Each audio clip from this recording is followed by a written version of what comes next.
Everybody loves a happy face. Wear it, share it, it'll brighten up the darkest place. Twinkle, sparkle, let a little sunshine in. You'll be on the right side, looking at the bright side. Up with your chinny chin chin. Chin up, put a little laughter in your eyes. Brave it, save it, even though you're feeling otherwise. Rise up, wise up, let a little smile begin. You'll be happy-hearted once you get it started. Up with your chinny chin chin. Now come on everybody, chins up. I said chins, dear. Yes, I can see you've got a problem. Yes, I know, love. Yes, double trouble. Yes. Oh, I wasn't being sarcastic. How can I be sarcastic with the chin I've got? Look at it, 2,500 weight of skin and bone. I'm not the president of the Pelican Club for nothing, you know. So look, if I can lift this, you can lift your two. All right then? Stick it in the air and wave it about. Oh, chin up, chin up. Everybody loves a happy face. Wear it, share it, it'll brighten up the darkest place. Twinkle, sparkle, let a little sunshine in. You'll be on the right side, looking at the bright side. Up with your chinny chin chin. Chin down will get you found and turn round, starting clown and think. Sad your trouble doubles, think. Glad they burst like bubbles. Chin up, every little time your spirits wilt. Chin up, give your attitude an upward tilt. Twinkle, sparkle, let a little fun begin. You'll be on the right side, looking at the bright side. Up with your chinny chin chin. You'll be on the right side, looking at the bright side. Up, keep your chinny chin up. Well, there you are, darling. Some wise advice from Sir Bruce of Forsyth there. Stick it in the air and wave it about. And what better thing to do on a Monday evening? Well, the only better thing I can think of to do would be to watch and listen to Monday Night Live with me and my new regular Monday night glamorous co-host, the one and only M11. Say hello. Hello, everybody, and hello, Boaty. How are you, you delectable gourmet sausage? Yeah, and I apologise for my appearance, but I've just taken my delectable gourmet sausage for a shower. So, right then, darlings, what can you expect from tonight? Well, you can expect a complete lack of technology because we haven't quite got round to, well, I haven't quite got round to technology yet. But this will be, if all goes according to plan, the last week of doing things unprofessionally. As of next week, you will get to see the beautiful Emma in glorious widescreen Technicolor on whatever device you're viewing this nonsense on. But for tonight, you will just have to content yourself with her dulcet tones. And I don't know, if you want to know what she looks like, They could go and subscribe to my channel, couldn't they? Then they can see my lovely little photos. They could, or I was going to say they watch. I was going to say they watch a Carry On film, but I can't remember which one it is. There are a couple of them that had the woman in it that looks like you. Really? Oh, yeah. I'll be interested to know who that is. Yeah, well, I can't think of her name. Please don't say something like Hattie Jake. No. A dark-haired. She was in Carry On Loving. Okay, well, I'll have to find out who that is because I'd be interested to see. So many people tell me I look like so many different people. Right. Okay. Well, okay. Feature number one. Who have you been told that you look like? In my younger days, I was pretty much the spitting image of Roland Gift.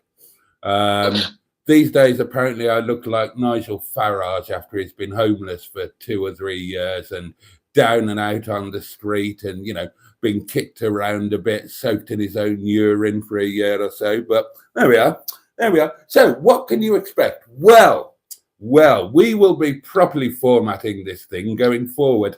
But tonight, basically, we had the idea that we should have on a Monday night 2 kind of subjects for discussion. One in the first hour, 10 till 11. And then when did we suggest the second one should be? I think that we said we would throw it out for anybody to make suggestions. So by the time we get to 11 o'clock, we might know what we're doing. Oh, right. Yeah. That makes sense. So in the first hour, we're going to have a sort of reasonably light-hearted, but also, with a serious side to it as well, discussion about mental health and middle age. So coping with getting older, coping with depression or anxiety or loneliness. Oh God, that doesn't sound too light-hearted at all, actually, does it? But there are light-hearted elements to it. Coping with the advancing years, if we're blessed enough to be blessed with them.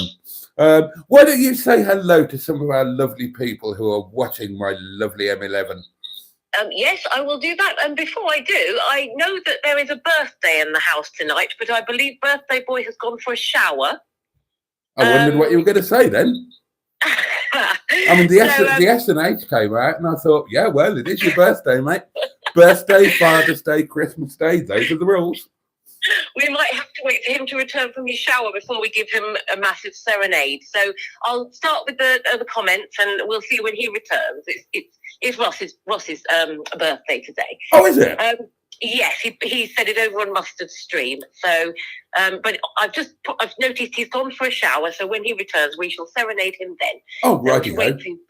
So we'll start. Right. So we have got Peter P. He says, "Very good evening to all."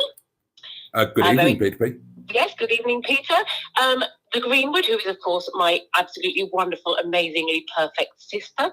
She says, "Evening all." We are not related, but we've known each other quite a long time, and I'm jolly fond of her. I'm quite partial to her as well. How naked is she tonight? Lord Stipopolit says... Hang on. Going back to your sister, on a scale of 1 to 10, how naked is she tonight? I think it's important that we know. Probably... I don't know whether I should answer that question, to be honest. She's probably in her underwear. So she can confirm whether I'm correct. Oh, okay. Yes. Lord Stipopolit says, hello, boat. Good evening, sir. Cars with JC, is his name Mike? Is that correct? Joe. Oh, Joe. Oh, yes. Mike is the mechanic guy, isn't it?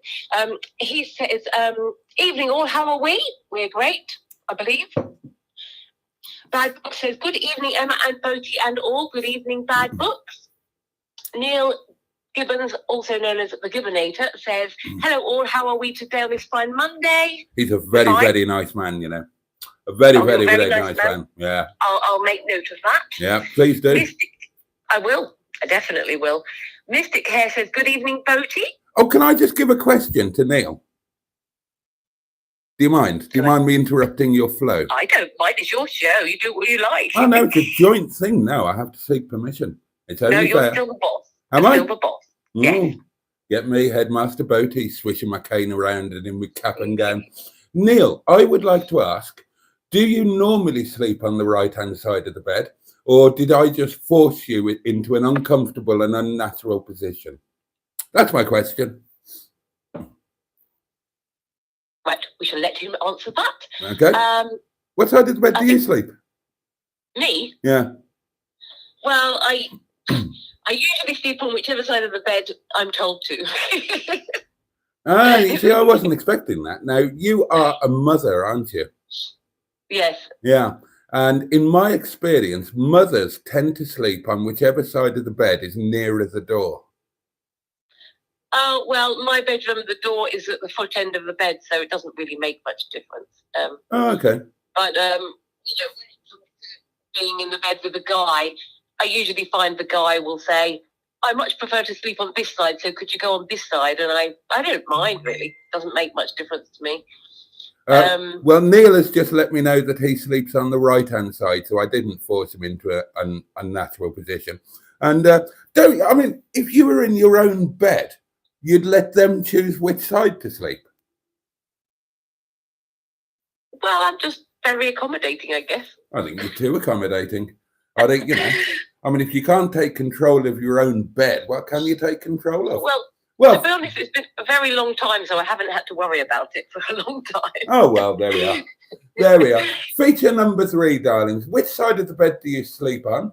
And have you had to change your preferred side of bed to suit the desires of a partner? That's a good feature, that is. I tell you what, with shit like this, we're going to be huge. Cracking feature.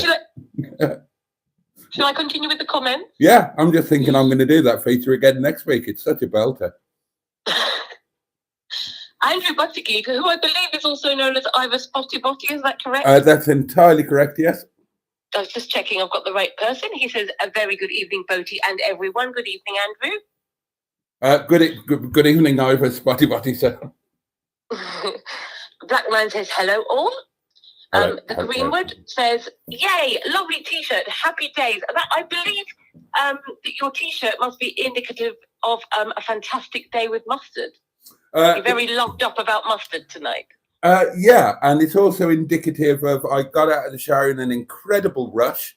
My T-shirt had been drying by hanging in the bathroom, and so it was the nearest available clean one. That did factor in, I can't deny it. I mean, it's not ideal because it doesn't match my, ow, my head. It doesn't match my Dubry Firkins. I mean, I'm wearing green and blue will never do. And blue and green should never be seen. But what can you do? What can you do? Oh, I thought we were going to get a little bit more flesh there, but never mind. Feature number 4. What can you do? How much more flesh would you like? Would you like some leg? No, we've seen plenty of leg. We need something a little bit different. When have you ever seen my leg? You showed it on the stream a couple of nights ago when you were showing some socks or something. Oh, stop that. Okay. Well, I'll tell you what, I'll do a deal with you. If we get 50 people watching at any one point, I will send you a photograph of myself completely naked. Oh. Neil's seen it. I think he would recommend it. Was Neil the one who took it in the travel hotel room when he got into bed with you? No, okay. It was in the caravan. The secrets are all coming out now. Shall I continue with the comments? Please do, yeah. Okay, Ivor Spotty Botty is sending lots of love for various people, including a nice photograph of mustard. Mystic Hair says, Tommy Steele? Neil Gibbons, also known as the Gibbinator, who is also a very, very, very nice man. He's a very, very nice man. What was that about Tommy Steele? Nice, what was that about Tommy Steele? Was it somebody thinking that Tommy Steele was singing the song, perhaps? Oh, could be. No, Boaty, isn't it? It wasn't Tommy Steele, but it was kind of Tommy Steele-esque. So Neil, the very, very nice man, says, oh, God, he's got the favourite T-shirt on. And Black Lion says, that T-shirt reminds me of something Spike off Notting Hill would wear. I take that entirely as a compliment. Spike off Notting Hill was one of my heroes. I mean, who can forget that classic line? Nice, firm buttocks. Well, the birthday boy, Dino Dad, says... Oh, is he here? We're showing your buttocks now. Are we going to keep on having to look at various parts of your body throughout tonight? No, I'm finished now. Oh, okay. The birthday boy says, hello, Boggs. Boggs? Boaty's old geezers and gals. Oh, okay, right. I'm learning as I go along. Indeed. I've only been watching for 2 weeks. Yeah. Just off for a shower too. Be back soon. So the birthday boys are going to get nice and clean. Chaz Brown says, good evening, Boaty and M11. Oh, good evening, Boaty and M11 show. Drum roll. Mystic Hair says, I have no idea. Still on the subject of Tommy Steele. So, yeah. Ivor Spotty Botty says, little white bull. Yeah, they were guessing because Bad Book said Brucey Bonus. Okay. Greenwood is correct, is coming out with the right answer. Bruce Forsyth. Mystic Hair says, it's Brucey, not Jimmy Hill. So, right. I'm just, Right. Would you like to take over a second because my chat has gone squiffy? Oh, do you need a? Do you need a? I just scrolled down and it sort of scrolled a long way down, and I've lost my plot. Don't you worry, I shall take over with consummate professionality. Oh, no, it's professionalism, isn't it? There you go. Neil says, have you had a mohawk haircut? No, Neil. I've just got out of the shower and my hair is absolutely soaking wet. How are your brakes, Herr Boaty Engineer Meister, says Pinga Concord. My brakes are 1/4 of the way there. Our job today was to replace the discs and pads. We didn't replace any of the discs, and we replaced the pads on one side. And then we ran out of time. It was, yeah, there were a couple of problems. Problem number one, we decided that we wouldn't start until after lunch. Problem number two was that during lunch, a Top Gear presenter turned up and stayed for quite a while. And problem three was things, when we did actually get round to it, things were not what I would call cooperative. So we're going to have a second bash at that. But half of the car is braking about 50% better than it was. Hello, Emma. It's in capital letters. He's shouting it. He's shouting it. Hello, Ivan. Spotty Botty. He's shouting it. And Peter P, who is also saying hello to me. Hi, Peter P. Oh, yes, he says, well, hello, Emma. Kerry Hughes Gillard. There's a name I don't recognise. A very good evening and welcome to you. Good evening, Boaty. Oh, good evening. I enjoy your videos. Good God. Well, I mean, I always hope that somebody might, and now I've met the person that does. And those with Paul of Project Nigel. Yeah, they're very good, almost as good as mine. I've always loved MG Rovers. Keep up the good work. Well, how very kind, Kerry. And thank you for joining us. And I will certainly keep up the mediocre efforts. Evening, Boaty and chat, says Chris Maguire, with quite a ringing tone, I like to think, as if he's had the kind of day that for some reason makes him feel particularly optimistic about life ahead and inclines him to take a chance on something that he might not have done the way that he was feeling Sunday afternoon, when all he had to look forward to was his bath and an episode of Bullseye. She looks not like Black Lines. She looks not like Sid James. I heard, says Trace, that you actually got down and dirty doing car fixing yoga on a carpet with gloves and everything at the yard today. I did, Trace, and that's why I had to have a shower. I was, as I said on Mustard's thing, I was all grubby and manly, and I was exuding testosterone like Lionel Blair when he got a little whiff of Eunice Stubbs' moist clunge whilst acting out in Give Us a Clue. That's the level of manliness I was thrusting out there. So I thought I'd better go and have a shower and get it all washed off, quite honestly. Oh, Simone is here. Hooked on Classic, Simone. Mystic Hair says, carry on screaming. Yep, she was in that one too. Hello, Lamppost, says the one and only Captain Mustard. There you go. Trace says, I think my sister looks like Billy Piper stroke Paloma Faith. Yes, lots of people have told me that. Have they? Billy Piper. When I was younger, very much, lots of people said I look like Billy Piper. I think as I've aged, maybe I don't quite look so much like her, but I get told I look like Paloma Faith now. So. Well, to be fair, Billy Piper probably doesn't look like Billy Piper now. But then I didn't know what she looked like then, because I've got no idea who she is. Are you off the side? Shall I do some more comments for you? Well, no, I'm here. But you can. Don't forget that there is a delay between us chatting and the visual. I understand that. Yeah. Okay. Just checking. I could see you off to the side, but I didn't know if you had come back yet. So. Oh, I'm definitely back. I'm right here. I'm right here. So who should do the comments? Yeah, I'm right here. I'm definitely back. Would you like me to do some comments? Well, I'm right here, so yeah, you might as well. Go for it, M11. Go for it as only you can, and put some damned gusto into it. Get them going. Get them going on this Monday night. We'll try. I'll try. Oh my goodness, you're setting the bar too high for me. Well. Right, Bad Book says, did you help do? No, I don't know how to pronounce that. Shisson's brakes. Did you paint the calipers while they were off? Yes and no, and we didn't get it finished.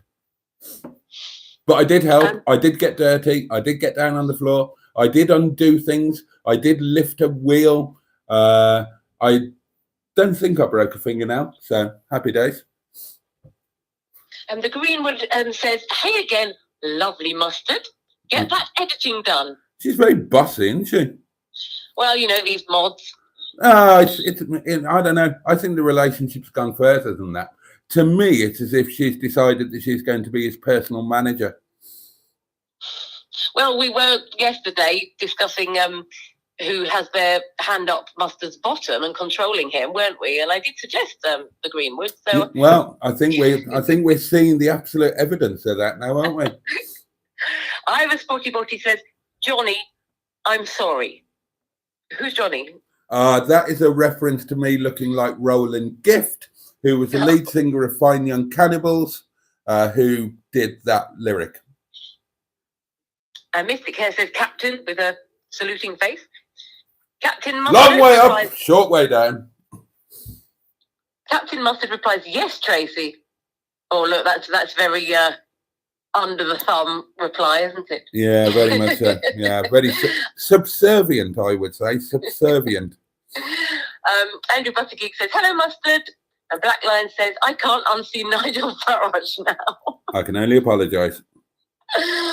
John Murutsi says, "I'm." Very helpful comment from him there. Yeah, I enjoyed that one.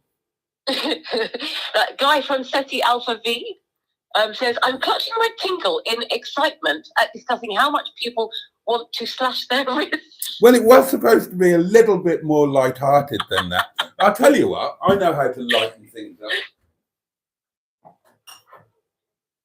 Here we go. We'll go through until 11 o'clock with a jar of pickled onions on the table. That'll help. I thought you might have something planned a little bit more elaborate than that. It's quite elaborate. It's a prop. What more do you want? We haven't rehearsed this, you know. Right, all right. I'll make it. There you go. Is this symbolic of depression then? Pickled onions. I haven't even got onto the topic yet, have we? Right. Well, Barry has just taken us into the topic rather through the back door. Oh, and then he goes on to say, "How are we all?" So there. He is introducing the topic. So that's a way to get into the topic, isn't it? How are we all? How are you doing? How are you feeling? How have you been? We genuinely want to know, because we are a sharing, caring community, aren't we? Yes, we definitely are. Yeah. And yeah, we're caring. So you cared about them, don't you? If anybody is experiencing any difficulties or any worries at the moment, share them here, and maybe there'll be some people who can offer some advice. Yeah, or just offer a little sympathy and empathy. Yeah, and send some love. Yeah. Yeah, there's not enough love sending in this world. How are you, Boaty? I'm fine. Send love and nudes. And wine. Not too bad. Yep. And pies. I've had my share in the past of mental health problems, but at the moment I'm currently doing fine. So. Oh, that's good. Do you know what I haven't had for ages? Cheese. A pie. What was that? Teeth. Cheese. I got that clue.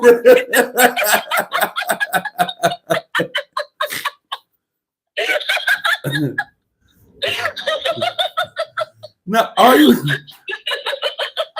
I was just thinking, I haven't had a pie for ages. So feature 7 is, what did you last have? A day when you were really down, or a pie? Good feature, that. I'll try and answer that one, actually. And what was the last pie you had? That's feature 7A. What was the last pie you had? Me, the last pie I had, I think, was actually, it probably doesn't count, it was probably an apple pie. Yeah, we're not counting, we're not counting them. When was your last proper pie with meat and stuff? Do you eat meat? The last time I had meat and stuff. Do you eat meat? Yes, I do, yes. All right, well done. I can't actually remember. Maybe Boxing Day. What I tend to do on Boxing Day is get all the Christmas dinner leftovers and bake them into a pie, and I call it my Boxing Day pie. So maybe Boxing Day. It's been a long time since I had meat and stuff. How did you come up with that exciting and inventive title for a pie that was made on Boxing Day? It did take a lot of time. I can imagine. Well, it's a lazy meal for Boxing Day, so it's a lazy title, you know. Oh, okay. It's Boxing Day pie today. You know, we've got all the stress of Christmas out the way. Let's have some lazy pie with a lazy name. Fair enough. Fair enough. I will take that explanation.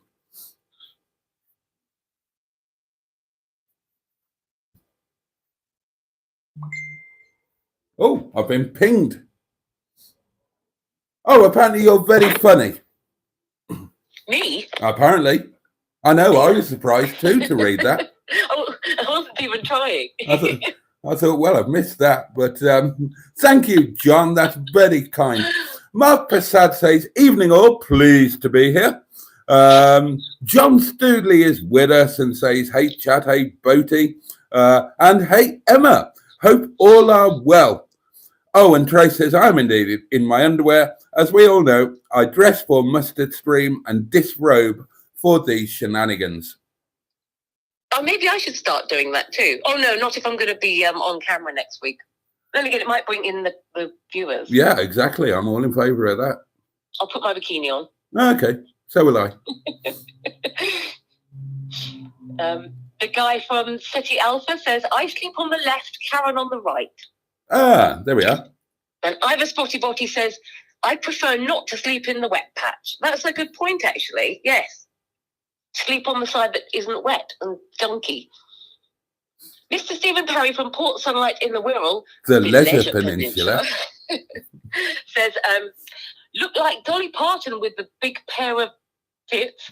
And how has your day been? I like how he starts off with the tits before asking about your day. I mean, that's brilliant, that is, isn't it? I mean, it'd be great at dinner parties, wouldn't it? And this is Emma. Wow, lovely tits. How are you? Nice to meet you. To be honest, that's usually the greeting I get from guys. Is it really? Yeah, guys that I don't know, yes. Oh, okay. Right. I try to be polite and just say, oh, it's lovely to meet all three of you. Well, on Tracy's live stream the other night, somebody said, you two are nothing alike apart from 4 things. And Tracy was saying, what do you mean 4 things? I said, I think he means, you know, the things we have on our chest. Anyway, this is a question. How's your day been? This is a question for both of you. I've got to say, she's a lovely lady in a photo on a YouTube channel. Thank you very much. Assuming you're talking about me and not Dolly Parton. Or me. But Dolly Parton's a lovely lady as well, actually. Oh, she's a fabulous lady. I love Dolly Parton. She's got a lovely heart, yeah. Yeah. And a brilliant sense of humour. And a good sense of humanity and kindness. Yes, she is really lovely. I think that people judge her for, you know, what she looks like and things like that, and they don't actually look behind that. And yeah, well, she always says, doesn't she, that she says, when people call me a dumb blonde, I think, well, I know I'm not dumb and I'm definitely not blonde. Neil Gibbons, also known as the Gibbonator, and is also a very, very nice man. He's a very nice to man. be honest, Sophie decided for me what side I slept on. Bloody hell, another one under the thumb. Pingu says, Boaty, what side of the bed do you usually fall off? Well, I will answer that honestly. The one and only time I fell off the right-hand side. Oh, there we go. There's your answer. Yeah. Simone from Hooked on Classics says, I sleep on the right-hand side of the bed. No partners to be of concern, although cats and pets, they can actually decide which side of the bed you have to sleep on, because I do know that they like to try and take up as much space as they can. Oh, They're good worse for point. partners sometimes. And Simone has cats, of course, or Yes, at least a cat. Yes, that's why I was referencing them. Ah. So yes, Simone, which side of the bed do the cats sleep on? That guy from SETI Alpha V says, I know that feeling, Spotty Bot, especially problematic if you don't have a towel handy. The Greenwood says, I sleep on my right-hand side of my body when I'm not starfishing across it. So that's the left-hand side of the bed. Neil, who is a very, very nice man, says, Boaty's in the bed and the Liverpudlian said, roll over.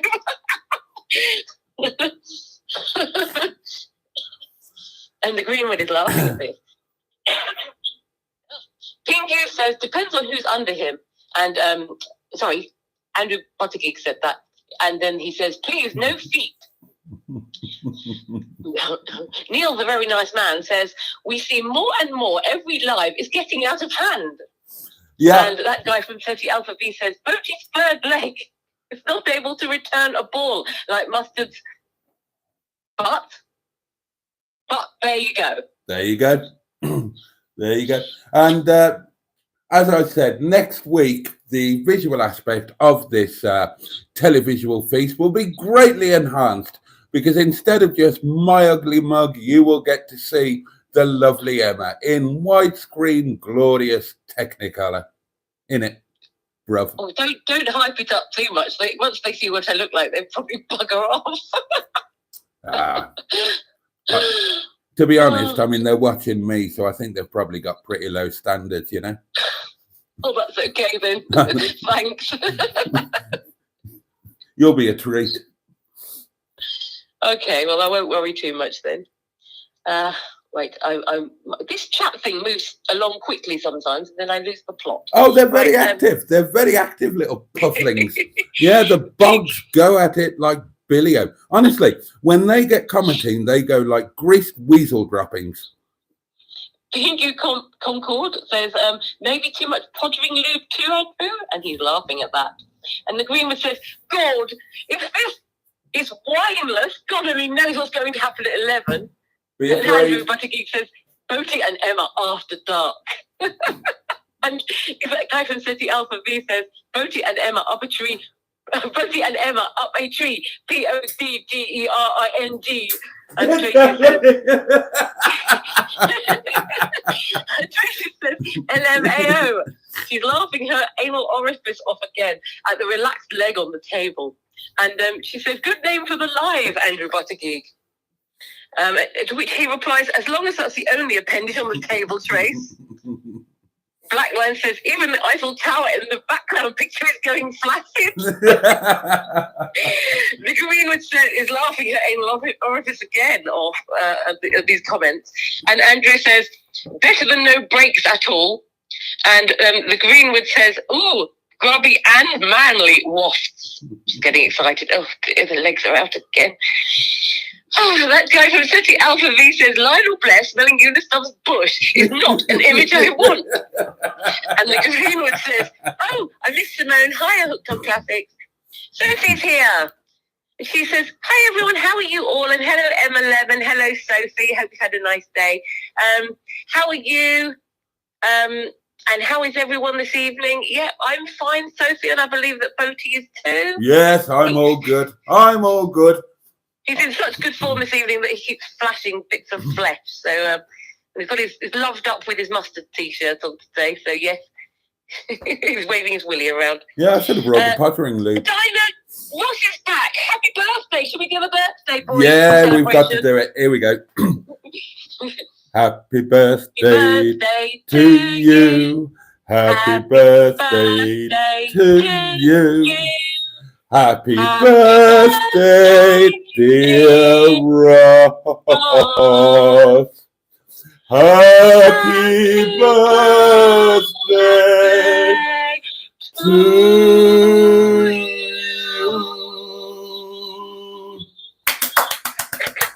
Happy birthday, Ross. Happy birthday, mate. Many happy returns. And the Greenwoods is saying hello to Sophie. Peter P is saying happy birthday, Dinah. Oh, she's disappeared. She has disappeared. Right, I think we have a technical hitch there with the M11's doings, but not to worry. I will carry on while those get sorted out. Hello. Oh, hello, she's back. Oh, I didn't even realise I'd disappeared, so it must have just been a slight glitch. But you continue with the comments. That's okay, because I've lost my place now when I tried to work out what was going wrong with my technical business. Well, I can't read that one out, Bad Books, because it's potentially libelous. Jimmy F500 saying, seeing as Tracy and Emma are staff now with Mustard and Boaty, will you be inviting them for lunch in Mr. George Roger Boaty? Well, that is an excellent question, Jimmy F500. And I think that we have a moral and societal duty to invite them for lunch. And they have a moral and societal duty to take us up on our on our invitation. I have got news for you, darlings. Let me just top my water up.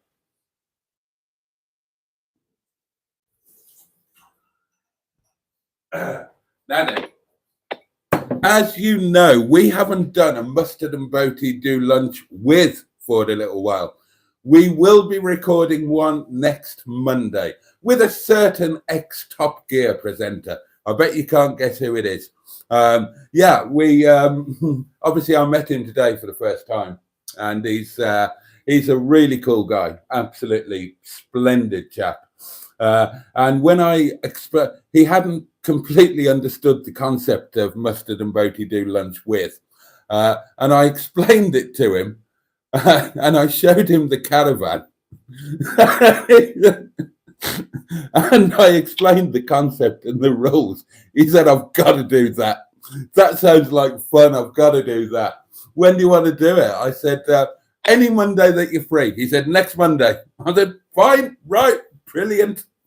So there you go. There's going to be a Mustard and Boaty do lunch with a Top Gear presenter. And if he comes out with half of what he came out with when he was there today, then it'll be a very entertaining episode. Believe me, he is wonderfully indiscreet.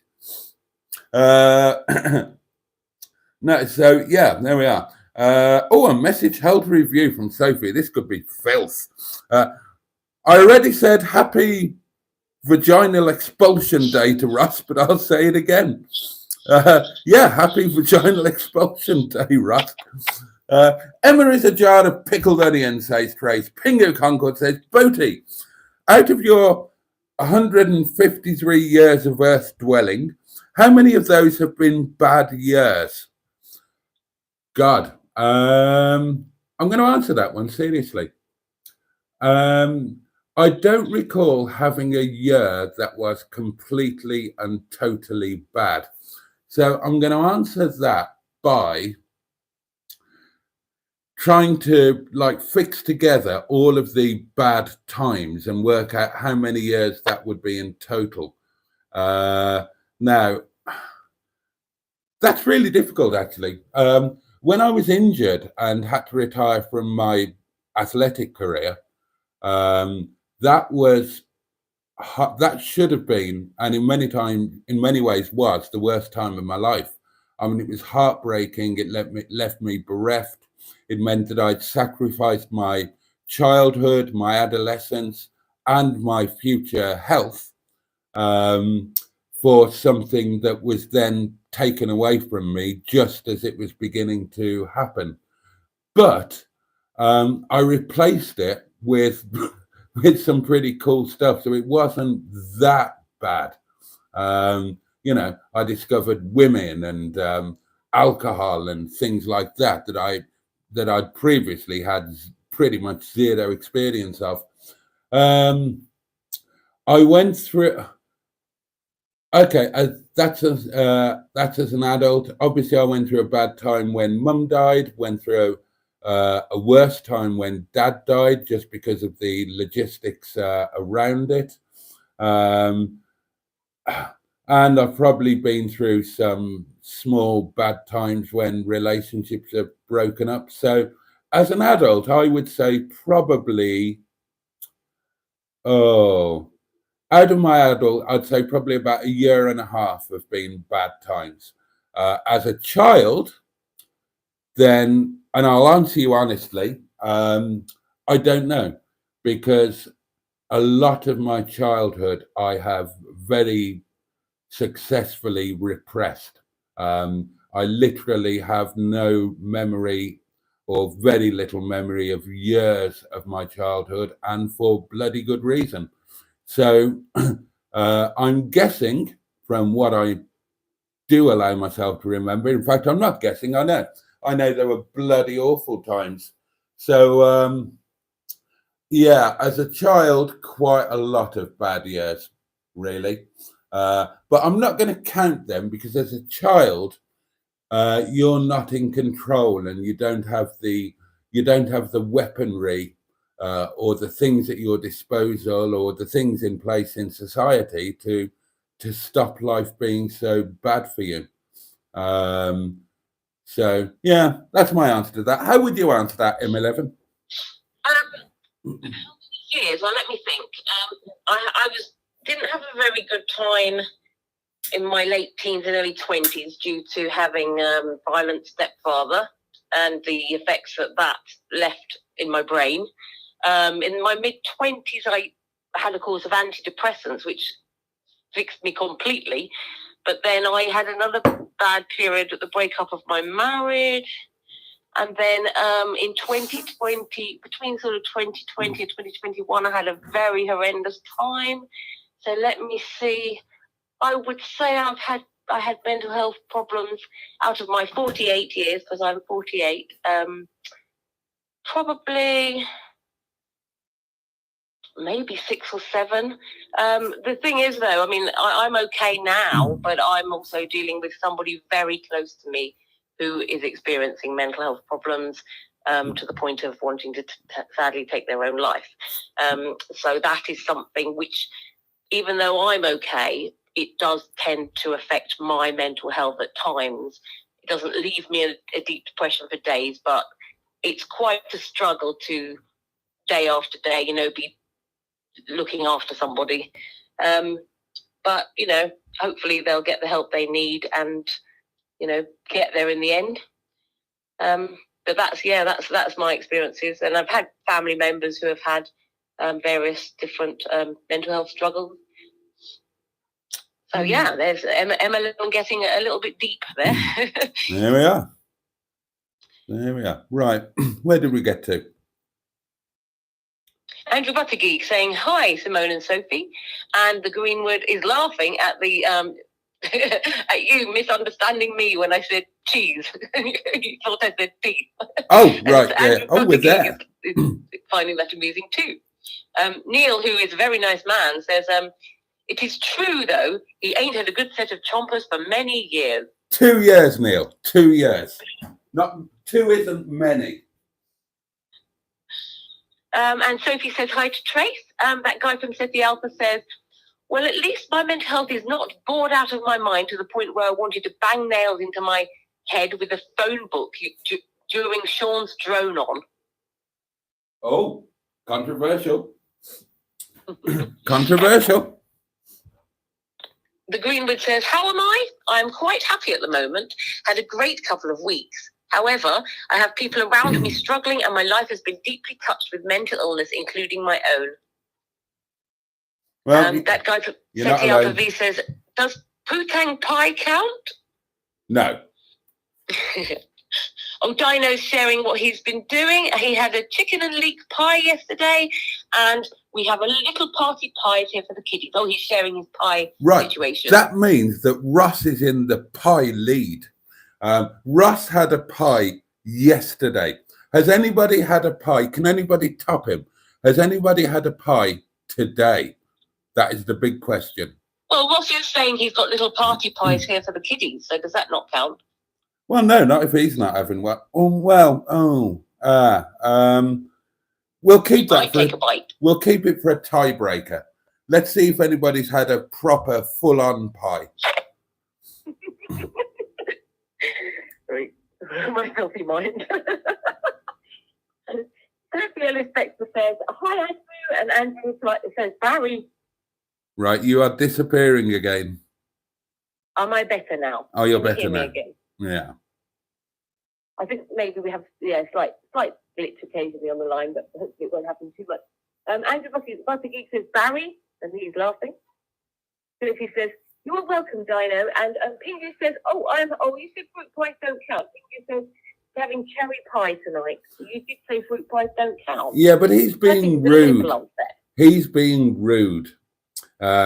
Because either he spent time in America or he's fully aware that I lived in America. And the way that an American lady would invite you to partake of a little bit of oral pleasuring would be to say, "Hey, honey, there's cherry pie at the Y."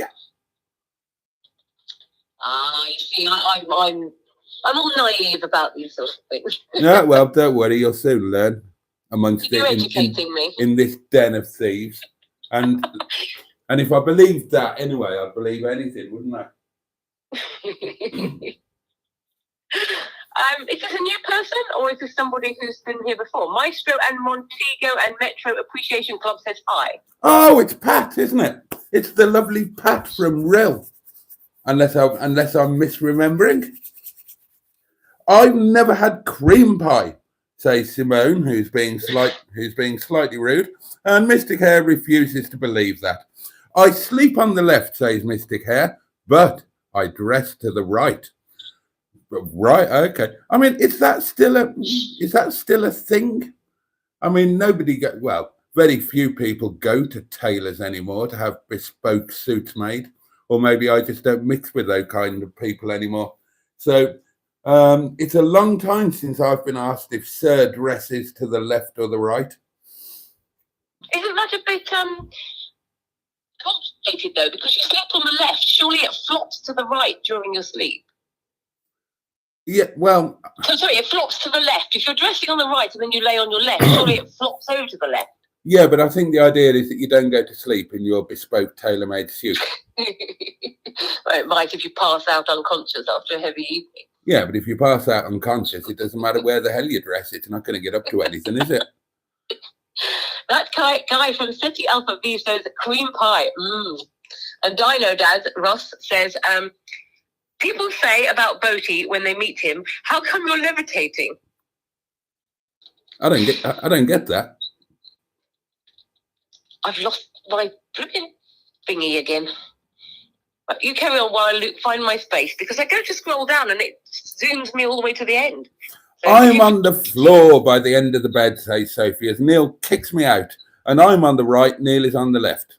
So he has had to change sides then. He said ideally he'd be on the right. Dolly is a very good egg, says Ivor, and I agree with that. Simone says Georgia the cat sleeps bang in the middle of the bed. Peter P says the Boaty and Emma show needs its own special candle. Sophie is still waiting for her DBS to come so she can get to work properly, but she loves the top. That's very nice.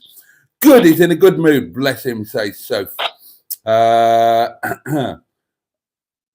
What in goodness sake is this crap? Asked Carlos Fandango, Super Wide Wheels channel member. Same old crap as the last time you popped in, mate. Mr. Stephen Paddy from Port Sunlight in the Whittle. The Leisure Peninsula. Says, this live tonight with M11 is brilliant. P.S. This is like Carry On Camping. And also happy birthday to the old diamond geezer. Don't freeze the wine, says Andrew. I haven't even put the wine in the bloody freezer. Oh, shit. Andrew Buttergeek says, Clarkson? Is it Clarkson? Andrew would like to know. Oh, We sorry. lost him. Where's he gone? Oh, fuck! Come back. Ow! Bastard! Oh, dear! Ouch! Oh, man down! I'm injured. Right, okay. Oh, shall I carry on while you're in pain? What's happened, for No. God's sake? Call an ambulance. I'll just carry on while you're recovering.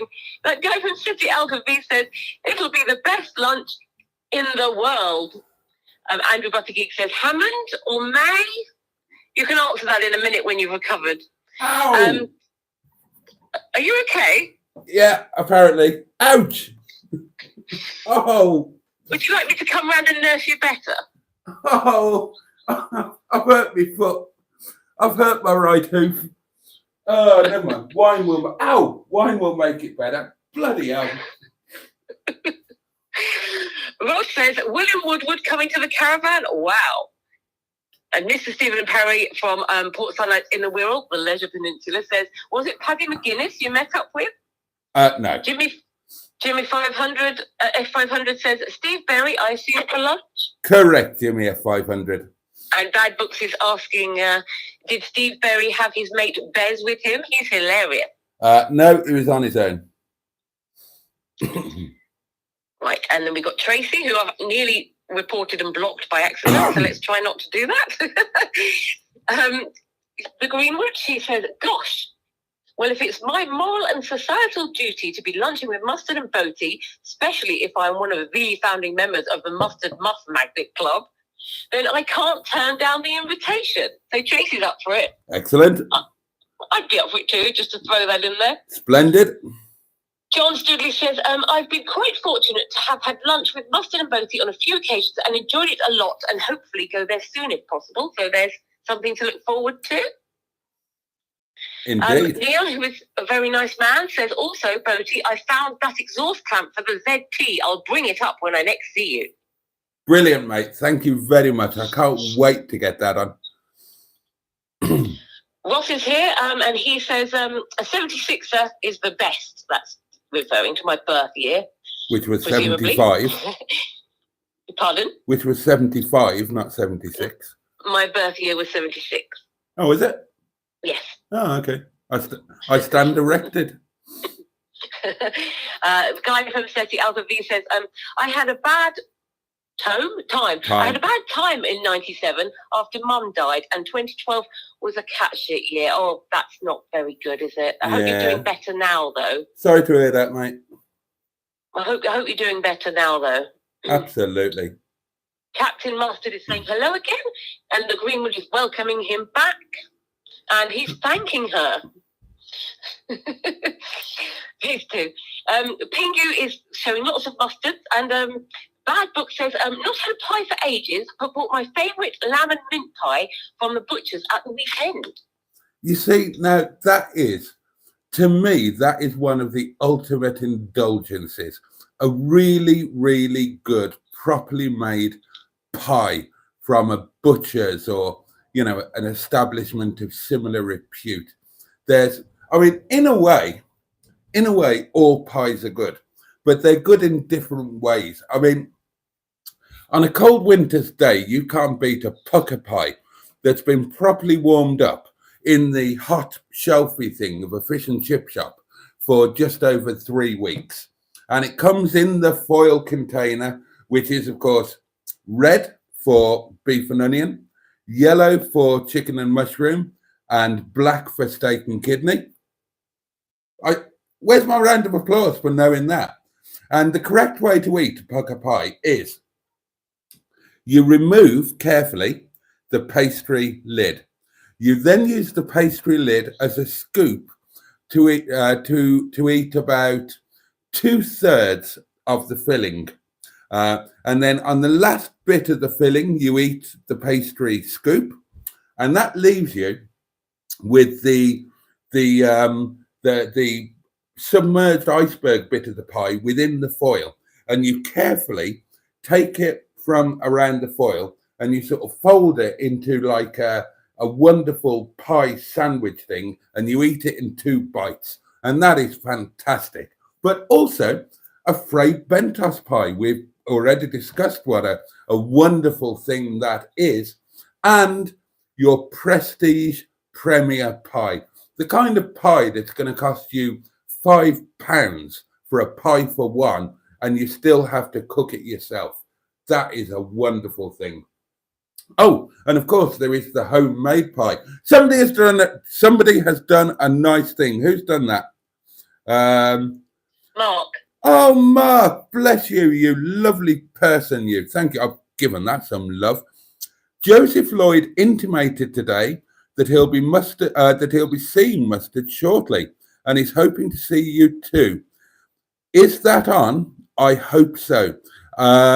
We've been planning it for a while, Mark. So yeah, it's something that we've been planning and talking about. So yeah, it will be on. It will happen at some point, and I'm really looking forward to it. I'm very, very fond of Mr. Lloyd, and thank you for that super chat. Very gratefully received. You say thank you too. You get off of that. Well, I don't, do I? Well, yeah, I think you're going to have to, aren't you? Well, thank you, Mark. It's very kind of you.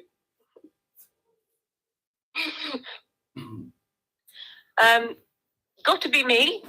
Who's Sherry? Oh, Sherry! Lovely She's Sherry. arrived, yes. She says she's been in and out of chat. What?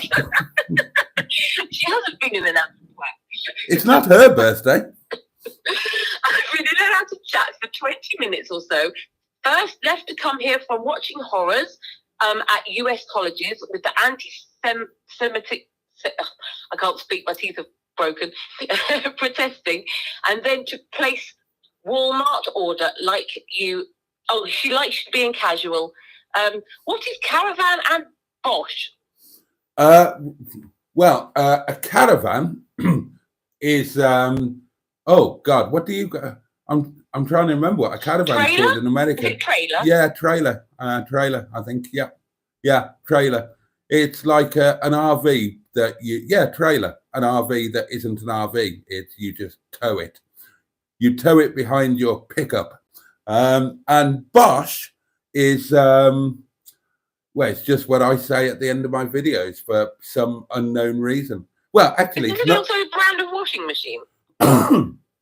It is if you spell it with a C, yeah, and then it becomes a German engineering brand. But my Pachu and indeed Bosch at the end of live streams and at the end of videos, that's just me picking up on two channels that I occasionally watch. Pachu is from Hubnut, and Bosch is from Proper Boxing, which I really, really love. Hubnut ends with Pachu.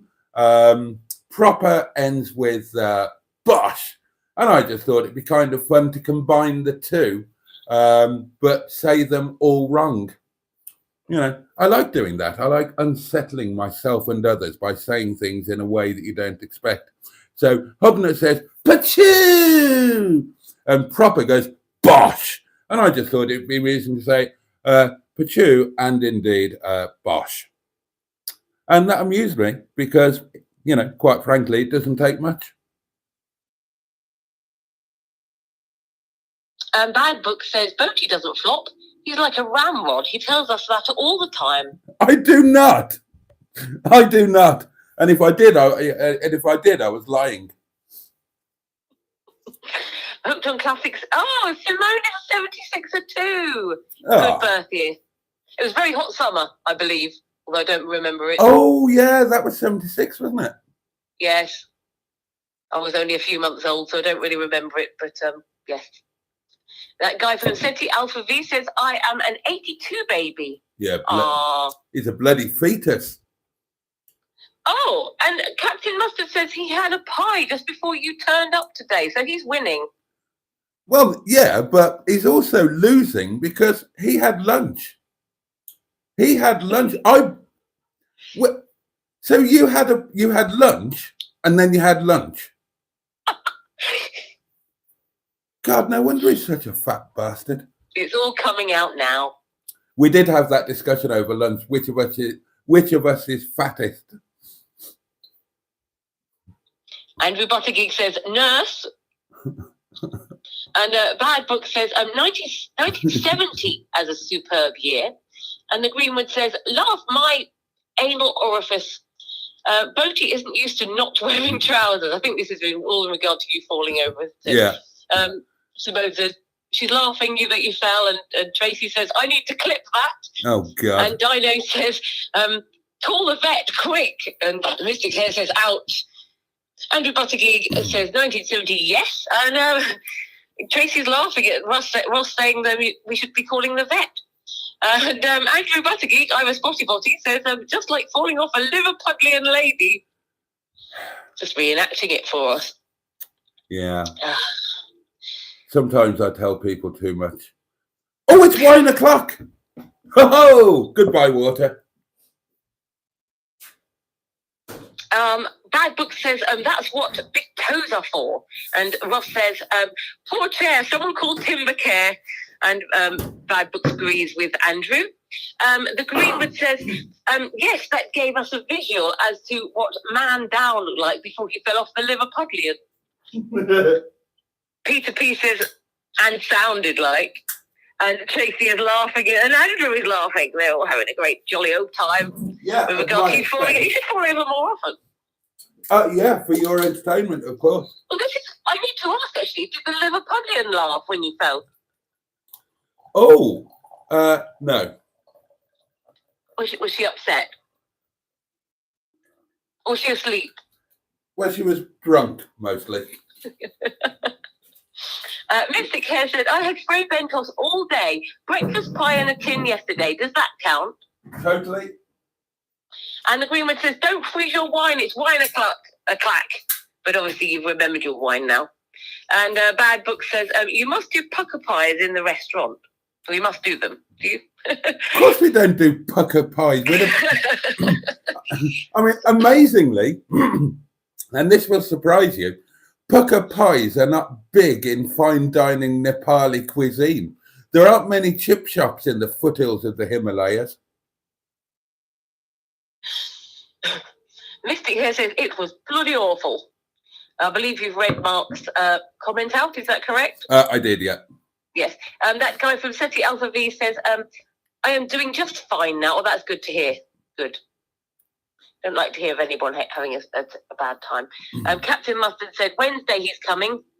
Oh, bloody hell, is he? Oh. That's disrupted your plans. Well, actually, it kind of hasn't. So I was going to the yard anyway on Wednesday, but I was going to the yard to finish the work on the car. And now you can get him to do it. The last time Mr. Lloyd got his hands dirty was when he fell over when he was 4 years old. Bad Books asks, is Joseph bringing Mr. Coleman? Great bloke. That guy from Felicity Alpha V says, we don't talk about podgering on this channel. Quite right. And Captain Mustard said, I think he's coming alone. Oh. Bad Books says, yeah, aren't we all Captain Mustard, aren't we all? Bad Books says, Mr. Coleman will be at work during the week. And Mark says, Bad Books, he's apparently seeing Mr. Coleman on the same trip north, but not doing lunch with Mustard and Boaty. And Dino says, I do like Mr. Coleman's Granada. Or Grenada? Granada? I don't know about cars. I actually read it as I do like Mr. Coleman's granddad. Well. Bad Books says, Mark puts a thumb up. The Greenwood says, loving the waving willy napkin. That's getting more exciting by the comment.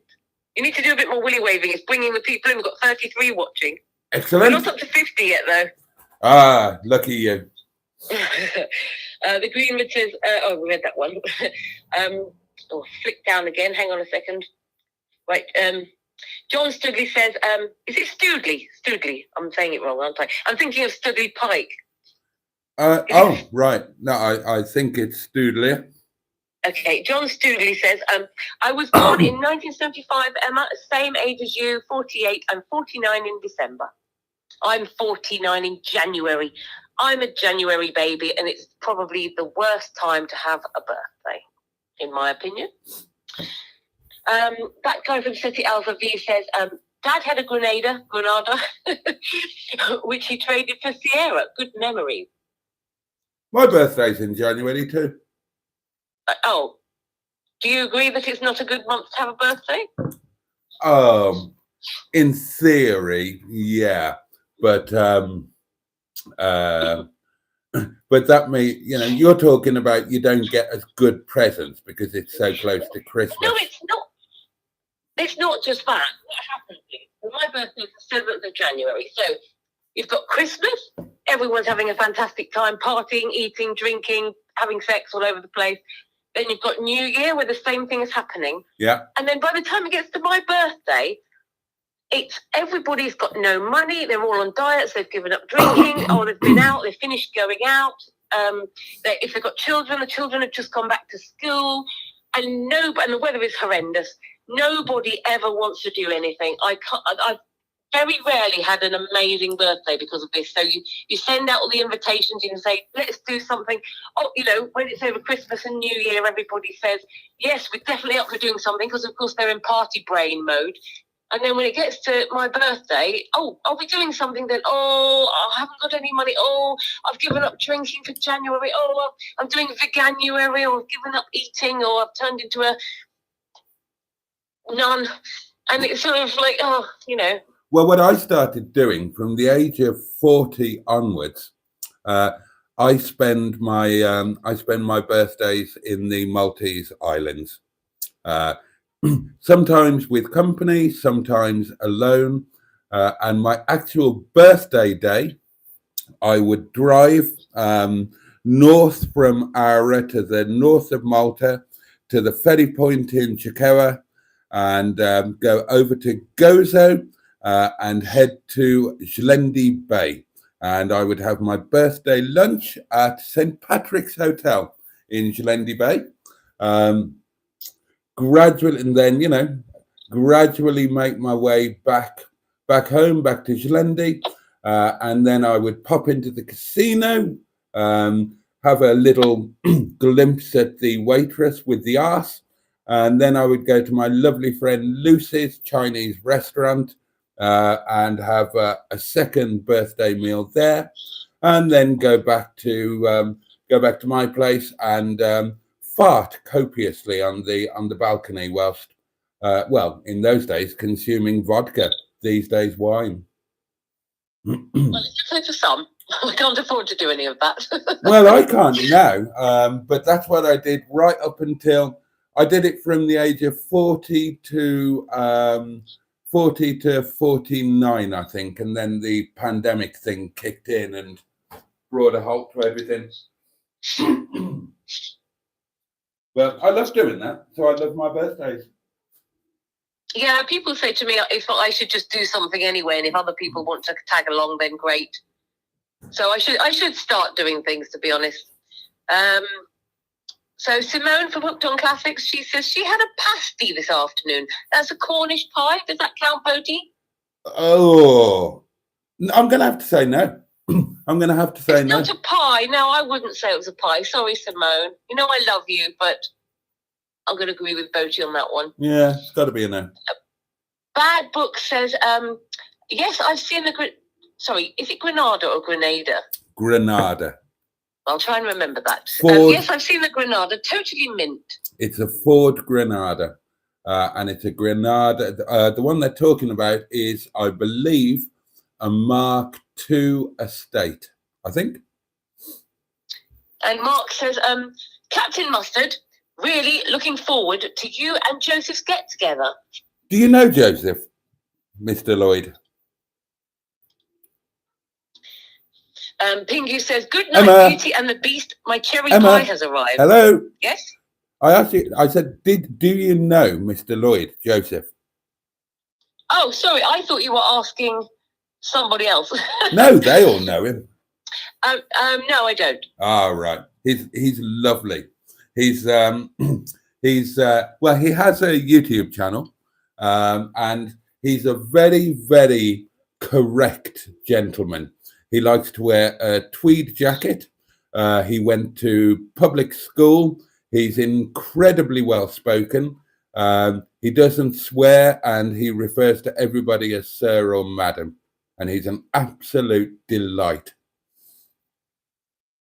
Yes, it sounds very, very interesting. Oh, I do like I like people who are unique characters. Oh, he's wonderful. He's wonderful. He's Oh, we've done a bit of filming together. We did a live stream together at a car show, and he came round here once and spent the whole day here at Windy Bottom, and we talked all day and didn't film anything at all. But splendid chap, and I bought a car from him. That's it. I'll finish now. Okay. I feel terrible when I interrupt you. Sorry. Pingu says, "Good night, Beauty and the Beast. My cherry pie has arrived." That's a bit cruel to you to call you a beast, but good night, Pingu. Mr. Stephen Parry from Port Sunlight in the Wirral, The Leisure Peninsula, says, M11, when you...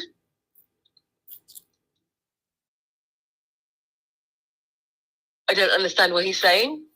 He's asking, when are you going to get a top made that says, I love Boaty?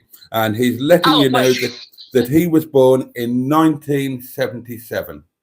Oh, right, we're all similar age, aren't we? Well, lots of us are. Yeah. I'm not quite sure I'm ready to wear a top like that just yet. I think if I walked around Norwich, where I live, wearing something like that, people would wonder what on earth I was doing. Ross says, bye, Pingu, and Mark. And she's gone again.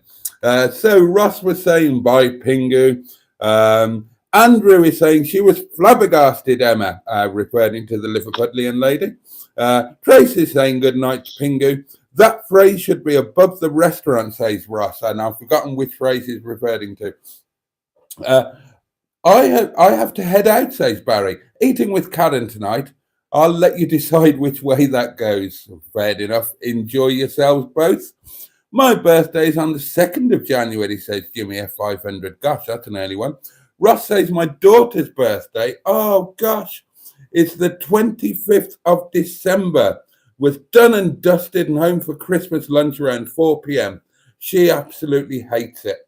I bet she is. I bet she does. Am I back in the room now? You are back in the room now, yeah.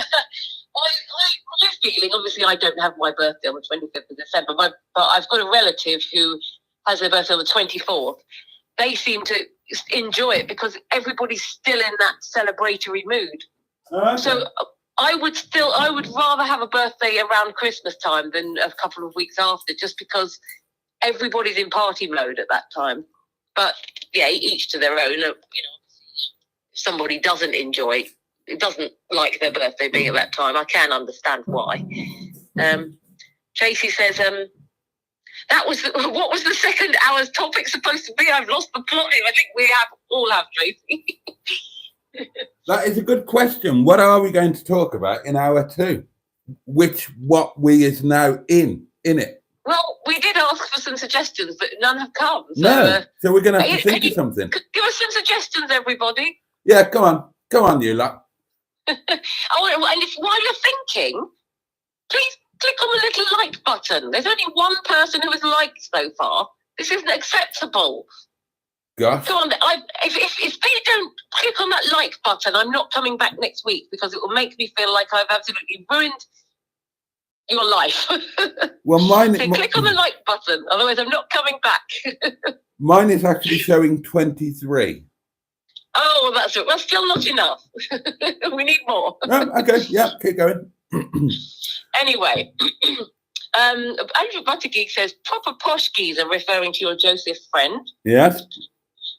Ross says he's a car encyclopedia. He really is. And Ivor Spotty Boaty says, has elbow patches on his lovely beige jacket. He does. Oh, Captain Mustard is back again. He's in and out and shaking it all about tonight, is our captain. He's in and out like a dog at the fair. He's finished his doings. Oh, good. Well done. And I hope, actually, and this won't mean anything to anybody else, but I hope they get to come out. I hope you're comfortable with putting them out when you've looked at the edit and looked back over them, because well, I think a lot of people would enjoy having that extra insight into you. Just saying. Hashtag.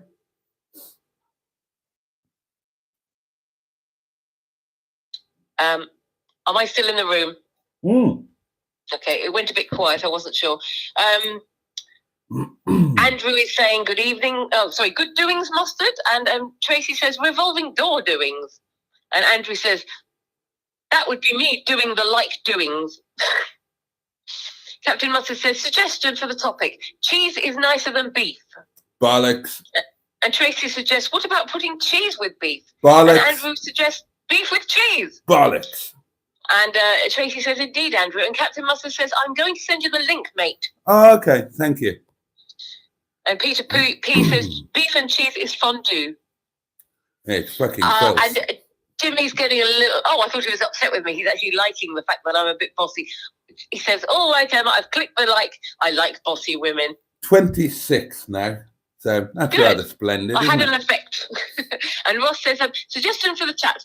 White or off-white paint for ceilings. Let's get drunk and discuss. Fucking hell. Really? That's the best they can come up with.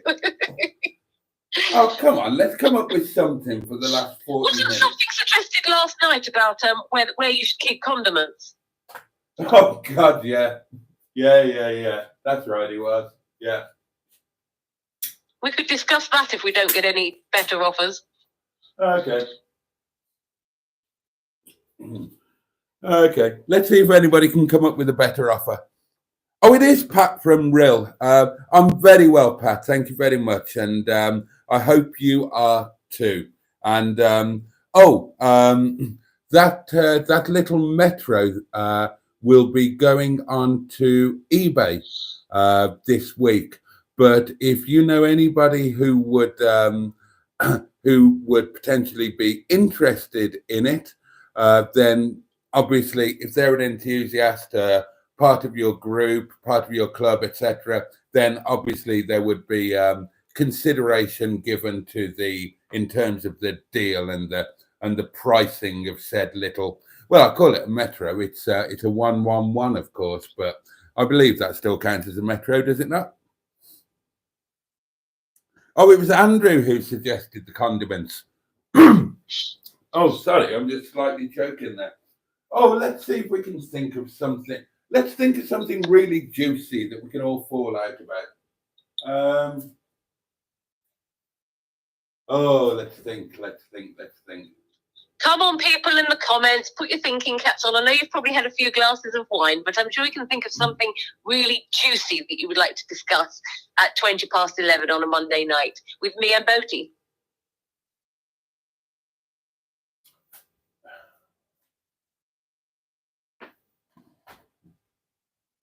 They're not coming up with anything, Boaty. They're not, are they? They're still talking about cheese and beef. Did you see, Boaty, said Ross, that Simon sold Henrietta to B&B? I saw that. I was talking about this to Mustard today, and I can't tell you what I said. I'm very, very fond of Simon. I can't tell. Well, can I tell you? No, I can't. I can't because it will sound harsh. And I'm so fond of Simon that I wouldn't want to sound harsh. I did see that he'd sold Henrietta, but I wasn't aware who he'd sold her to. So presumably by B&B, you mean Rob, Beards and Bangers. So, well, that's keeping it in the family. For those who don't know, Henrietta was my car that I sold to Simon, and Simon has now sold to another YouTuber. Bread and breakfast. You know who it is.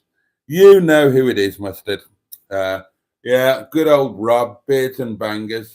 Well, it's interesting that he's taken her on. I'm quite glad about that because Rob tends to over restore cars. He tends to spend too much on them. And that's lovely for Henrietta. She deserves a bit of love. I rescued Henrietta. I called her Ms. Henrietta Pie. And I rescued her from London. I went down to London on the train and I bought, sight unseen, this car, which in the advert was made to sound really quite bad. And I took a chance, went down to London on the train, did the deal in advance without seeing it, and I paid 500 quid. And she turned out to be a better car than expected. And I gave her a bit of love, as you know, with my limited skill and means. Simon really wanted to tour her, and you know, we were really quite friendly back then. So he bought her from me, and now it looks at, and he's done a lot more improvement. And now she's going to Rob, and Rob will no doubt do even more. So she's a very lucky car, really.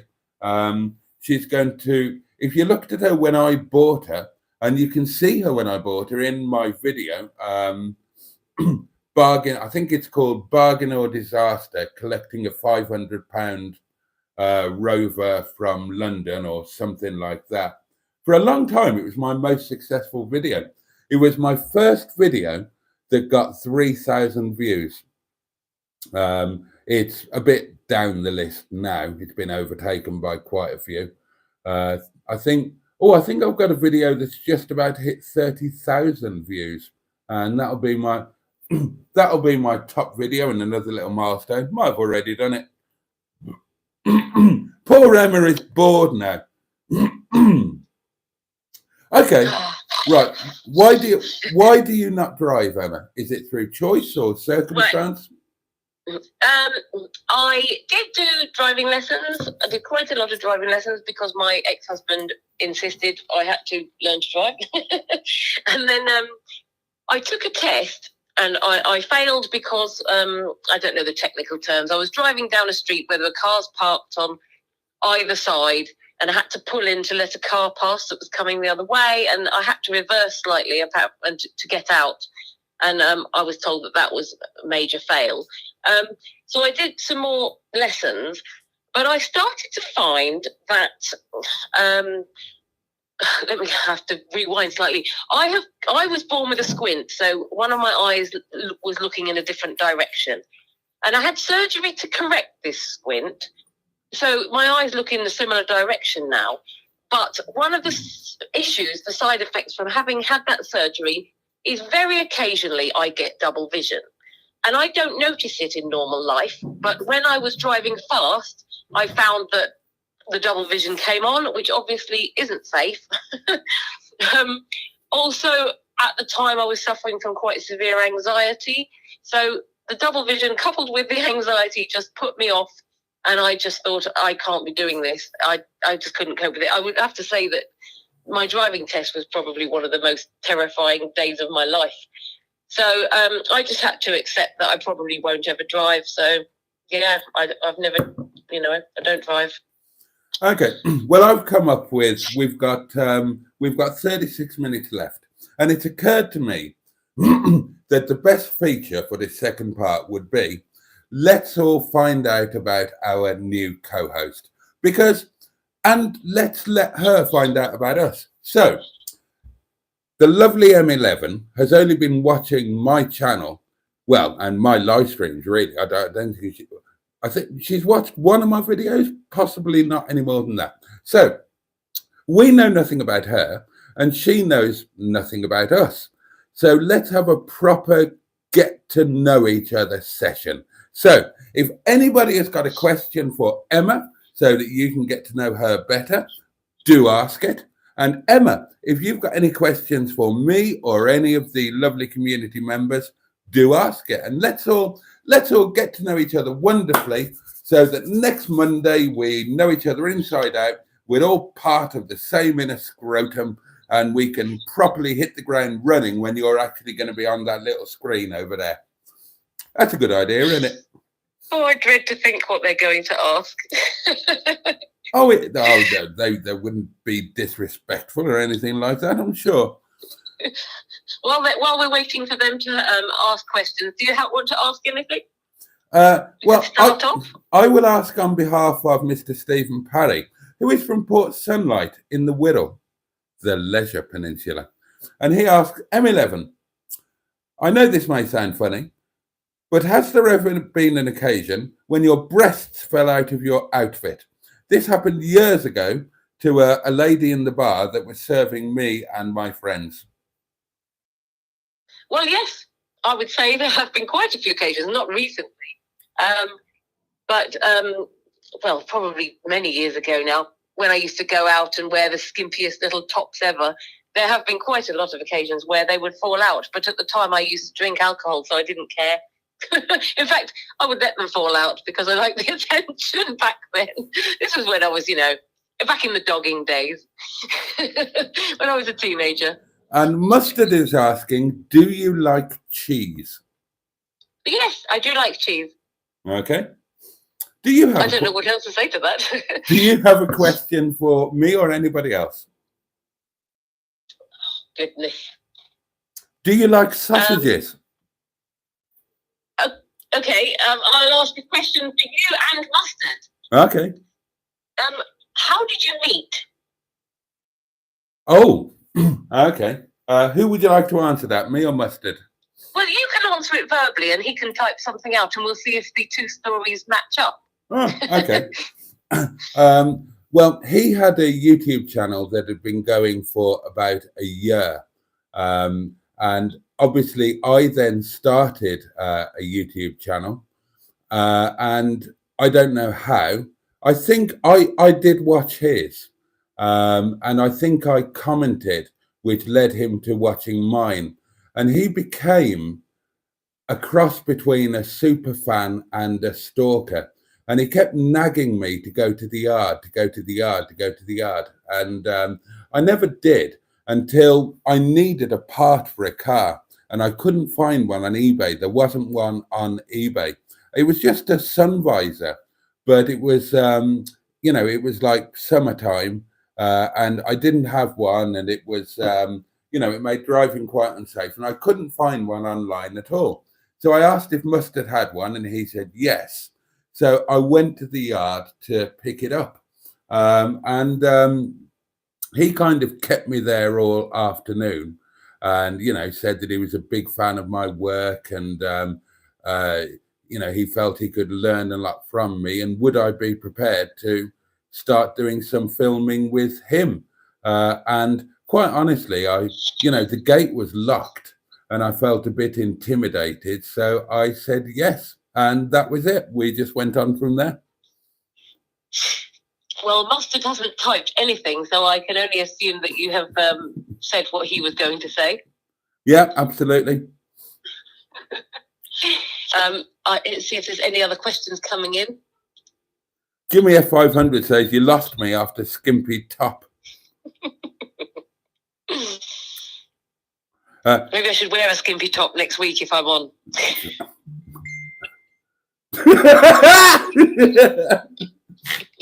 I've just received a message from Captain Mustard which says, and I will read it in its entirety, fuck you.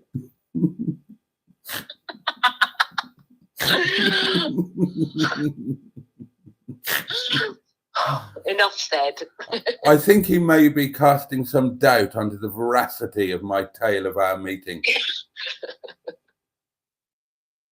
I didn't realise we didn't have to answer the questions honestly.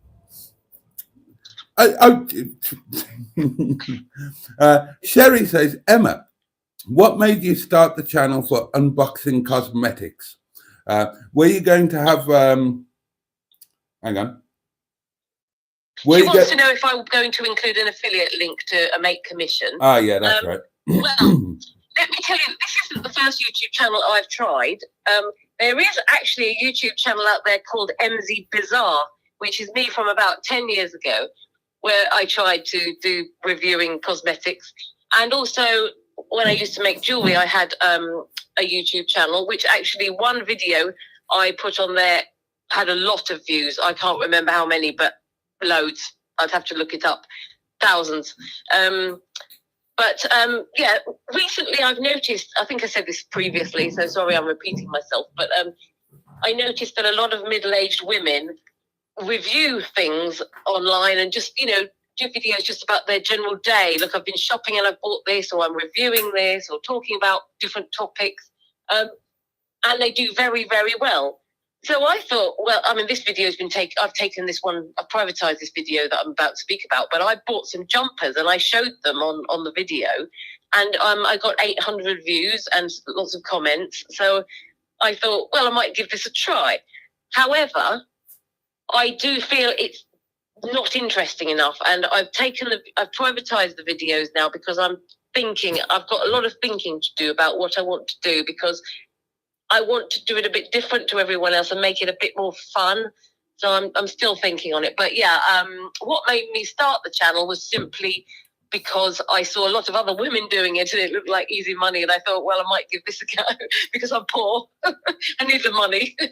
And also, I can't go out to work at the moment due to family issues. So I was trying to think of ways to make money from home. Okay. So there's a nice full-on answer for you there. What's the best job you've ever had?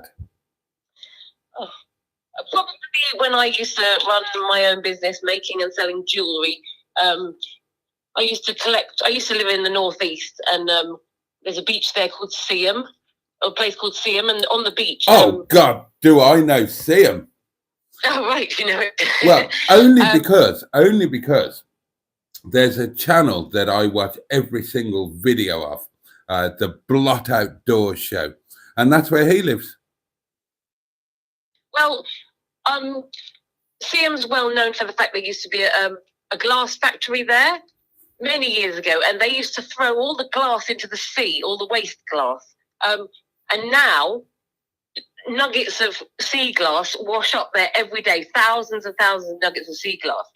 So what I did was I would go to the beach and collect the sea glass, and I would make it into jewellery, and then I would sell it, and I had shops that were stocking my jewellery.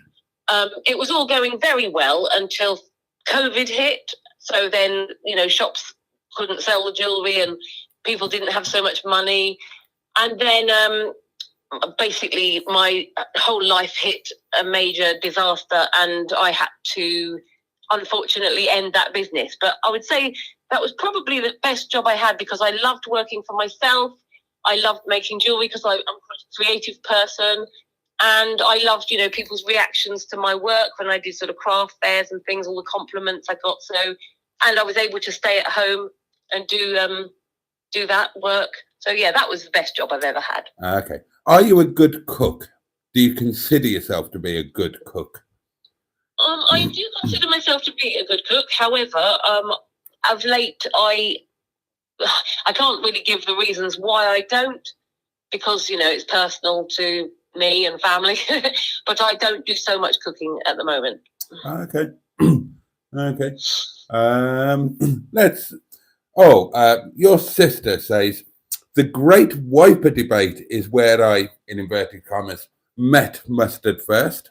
And that's only because of Astro Steve getting Boaty on his live and subsequently doing his own wiper debate video. Yeah, that was one of mine and Mustard's first videos when Mustard did the great wiper debate.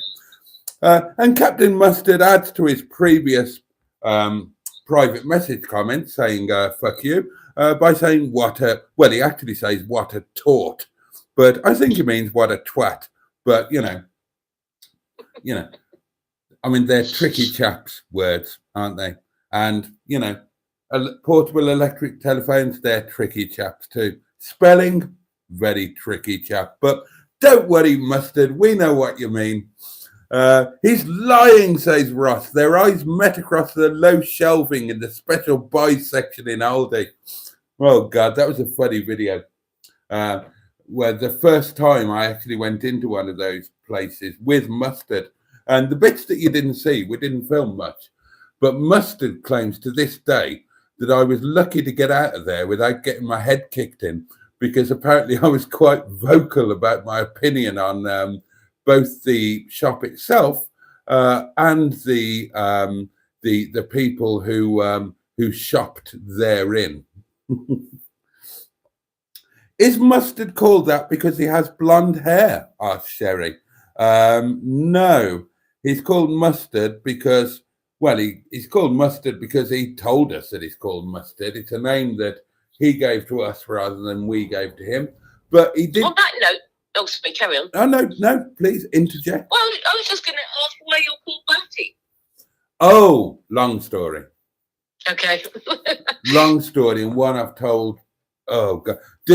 Right, I'll tell you what I'll do. Does anybody else want to be reminded why I'm called Boaty or do you all know the story backwards? If anybody else wants to know, I will tell the story. If not, I will tell you privately because they've all heard it. Okay, I won't bore them. Yeah, but Mustard went through a phase where he put mustard on everything, chocolate, biscuits, you name it. I mean, I did raise his mustard level because I introduced him to Dijon mustard. So there was some improvement there. But quite frankly, the idea of putting mustard on a penguin chocolate biscuit is pretty awful. But there we go. He put mustard on everything and he called himself Captain Mustard, which is quite reaching, really, because the idea of Mustard ever becoming any form of a commissioned officer in His Majesty's Armed Forces is something of a reach. No offense.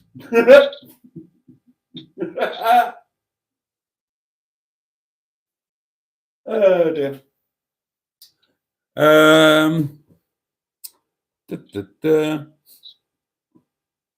Oh, and Mustard would like us to know that his hair is naturally blonde. It is not grey. Emma asked Jimmy a 500. Do you do any DIY around your home? Presumably, we're talking about decorating and things like that. He may not. He may not have been because there were some. Dots. Yes. Yeah, what the French call point de suspension. Oh. I wasn't sure whether to go there It's to the 20. alternative DIY. It's 20 to midnight. I mean, it's a pretty obvious answer. I mean, you know. Okay. Well, the answer to that would be yes and yes. Well, to both obviously, forms of I mean, DIY. you know, all single people do, don't they? And around the home. Well, yeah. Well, I mean, you're not going to do it when you're out in the library, are you? Although I do pick and choose who's in the house when I do it, you know. Yeah, yeah. Oh, Burger King or McDonald's? McDonald's. Oh, meal of choice? I quite like their wraps, actually. Their chicken and bacon wraps. Or sometimes the ones that have got the sweet chili sauce on them. But the wraps are very nice. Okay. If you were taken on a hot date to a traditional fish and chip shop, what would you order? It would probably just be classic cod and chips, I'm afraid. I love cod. Peas? With extra crispy bits. Peas, curry sauce, anything else? No, definitely no peas. They're the devil's work. I agree. Nasty, spiteful little green bastards. And simply some salt and salt and vinegar. That's that simple. Tartar sauce? No, just salt and vinegar. Oh, okay. Fair enough. Yeah. I'm loving Emma more and more, says Ivor, into the creative arts. You're welcome. Here in the US, says Sherry, the big topics on the shopping are Dollar Tree stores, and now for a long time, Temu. And Mustard says, Emma, will you do live streams by yourself at some point? Well, Mustard, I would really love to, actually, but I don't feel that I can do something like that yet until I've worked out what I'm doing with my channel. Because what I'm worried about, if I decided to take the really boring middle-aged, middle-class woman route of, reviewing products and showing what I've bought, I think if I did a live and it went a bit haywire, it may put those people off. And also, if I did a live and it drew people in who liked it a little bit crazy, if they liked it and then they decided to subscribe to my channel and then found my videos boring, that wouldn't work. So I need advice from anybody who's YouTubey out there. Do I basically just do a bit of everything and see what people like? Or do I try to stick to one particular audience? So this is a conundrum I've got going in my head, and I'm trying to work out what I'm doing. But yes, I would quite like to do lives. I'm actually valuing this experience that I'm having right now because I've never done anything like this before, apart from, I've tried the odd little YouTube video, but I've never done this. So this is nice to be able to give me the experience that will hopefully make me feel confident that I could do it. But I do fear I'd probably just be sitting there with, with nobody there, or one person sitting there just saying hello, and I'd be thinking, what do I talk about? So it's a very long-winded answer to your question. Thank you, Mustard. Okay, a couple of people have asked about the Boaty thing, so I will tell an abridged version of the story. Right, I am in the story. I am 29 years old. Okay, I'm running a classic and sports car dealership and auction house that we built. I'm also a professional vocalist at that point. I own a promotions company called Grand Central Promotions, and I think I just bought, or I was just about to buy, one of the UK's largest entertainment agencies called Ghosts and Nightingales. But with the car business, for some years I'd done all of my own legal work. I had a solicitor, and when I needed one, I briefed a barrister. The first experience I had in court, I thought they were both so bad that I thought I could genuinely do better myself. I had 3 years of studying law, and I thought that I was quite a good advocate. And I thought, I'm not going to pay these people to do a less good job than I can do myself. So I did all of my own legal work and advocacy on behalf of the company. That meant that because by then my knowledge would have been 7 years out of date in terms of current statute and law, that I had to do research. And the internet by then had become a real thing. And I was a member of several international law forums for that reason, research. And I was researching a particular statute. I think it was on the tort of negligence for a looming case.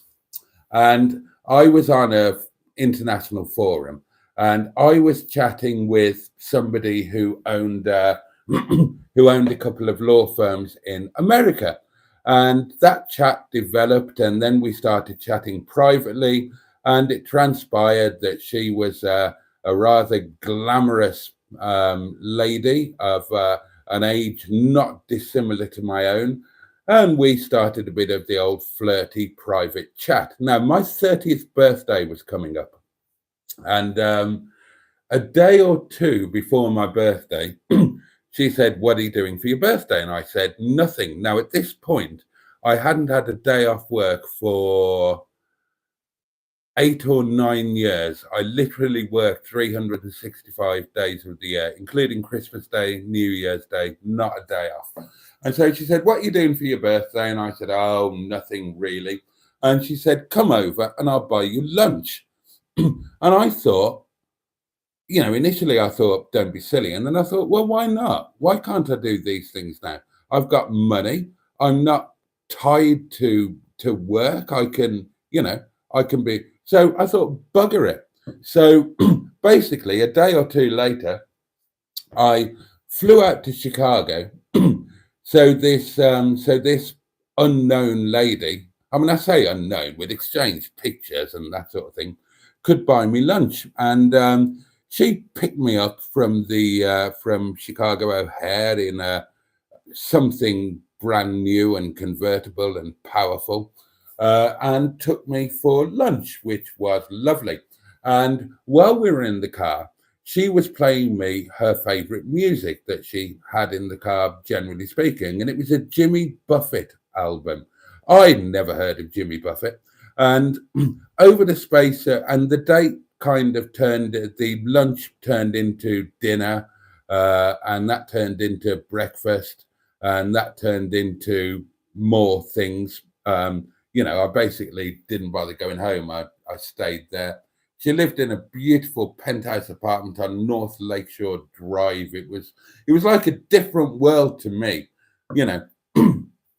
A kid who was originally went to public school and so on, and then his father had the misfortune to be taken poor, and I ended up being brought up in a council estate and went to a secondary modern school. So it was rather jolly fun to be cavorting around with an American millionairess and eating and drinking in these amazing places and living that kind of life. But the point was, her favourite Jimmy Buffett song on that album was a song called Boat Drinks, and it very quickly became mine. Now then, when I started coming back to the UK, and I kind of commuted for a while, I had another business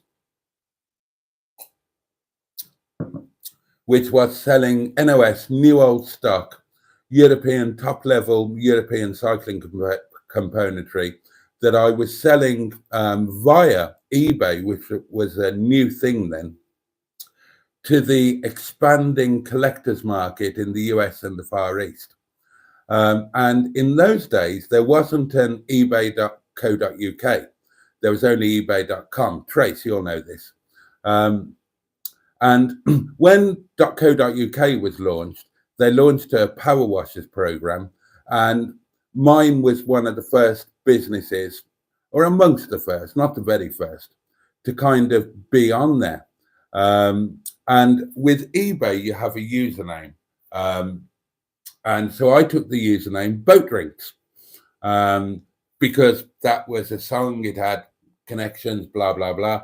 And eBay looked after us very well in the early days. We had our own dedicated business board, all of that sort of thing. And we made friends, but we only knew each other by our eBay usernames. So everybody became known by bastardizations or abbreviations of their eBay usernames. So without knowing their proper names. So I became Boaty. Steve, who obviously Tracy, mutual friend, was known as Astro because his eBay username was Astrobats, and so on and so on and so on. And we were a really tight and closely knit community. Roll forward 6 or 7 years, and Facebook is suddenly a thing. So all of my closest friends then were eBay people. So when I joined Facebook in 2007, all of my initial friends were eBay friends. So they all called me Boaty. So that meant that everybody else who joined Facebook, family, friends, whatever, they saw everybody calling me Boaty. So everybody just called me Boaty. And that was it. From then, I've always been Boaty. And there you go. That is a long answer to a short question.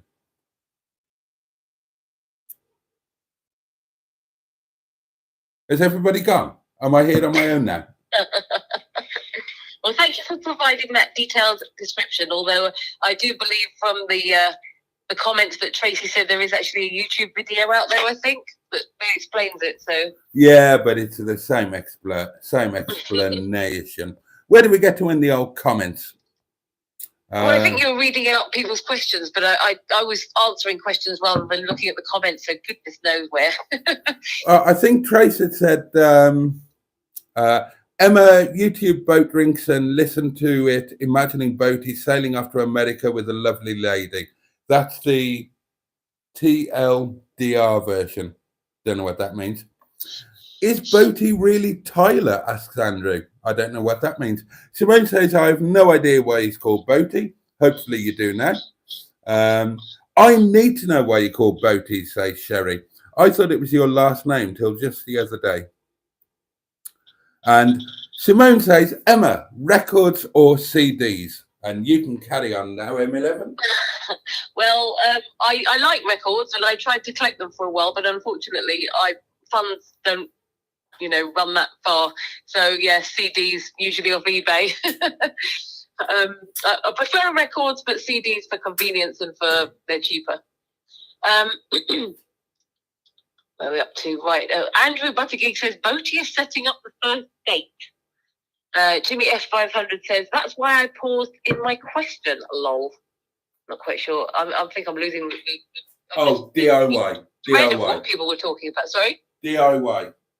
Oh, right. Yes. I understand now. Tracy says, isn't it cute to watch? And she says, was that Boaty's maiden wine burp I just heard? Which was probably about half an hour ago now. But it was. And Andrew says, it's so sweet and gives me a warm feelings, Trace. What Boaty's maiden wine burp? You're having an effect on either spotty bottom. Ross says, Simone, remember the Concordia cruise ship that sank? Boaty was the captain of that abandoned ship. And Jimmy F500 says, you're learning to do lives from M and B. I don't know if he's shocked at that, like that's a bad thing or not. Peter P says, the Boaty method, throw enough shit and something will stick. Absolutely. Mr. Stephen Parry from Port Sunlight in the Wirral, the Leisure Peninsula. Says, Emma, what ideas have you got for your channel? Tell us some of your ideas. I'm all over the place with it at the moment, so I can't because my brain has got scrambled on it. I need to sort it out because, you know, if anybody goes over to my channel, there's nothing there and then they'll leave. I keep on floating. I keep on getting above 50 subscribers, then it drops below, then it's up again, then it's down, then it's up. You know, it's like a night with my ex-husband. So Captain Mustard says, best advice will come from Skick. Oh, I miss Skick. And Boaty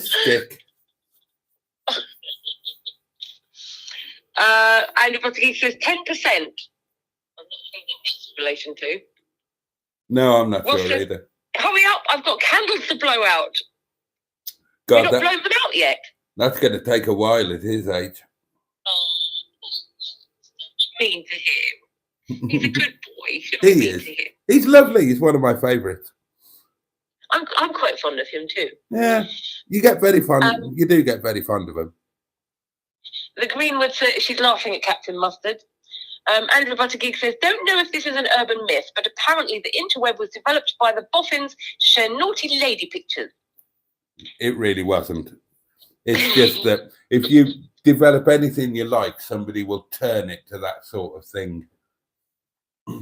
You know. Sherry said, oh, sorry. Magazines weren't invented to display naked pictures of ladies, but once they were invented, then, you know, perverts will always... Why not use them for that purpose? Yeah, perverts will always find a way to... I mean, you know, there's a subject for discussion, right? I am a red-blooded man, but I'm quite old-fashioned in some ways, and I think some things are just beyond the pale and should be kept behind your front door and not waved out there in public. There. Apart from willies around caravans. It wasn't a real willy.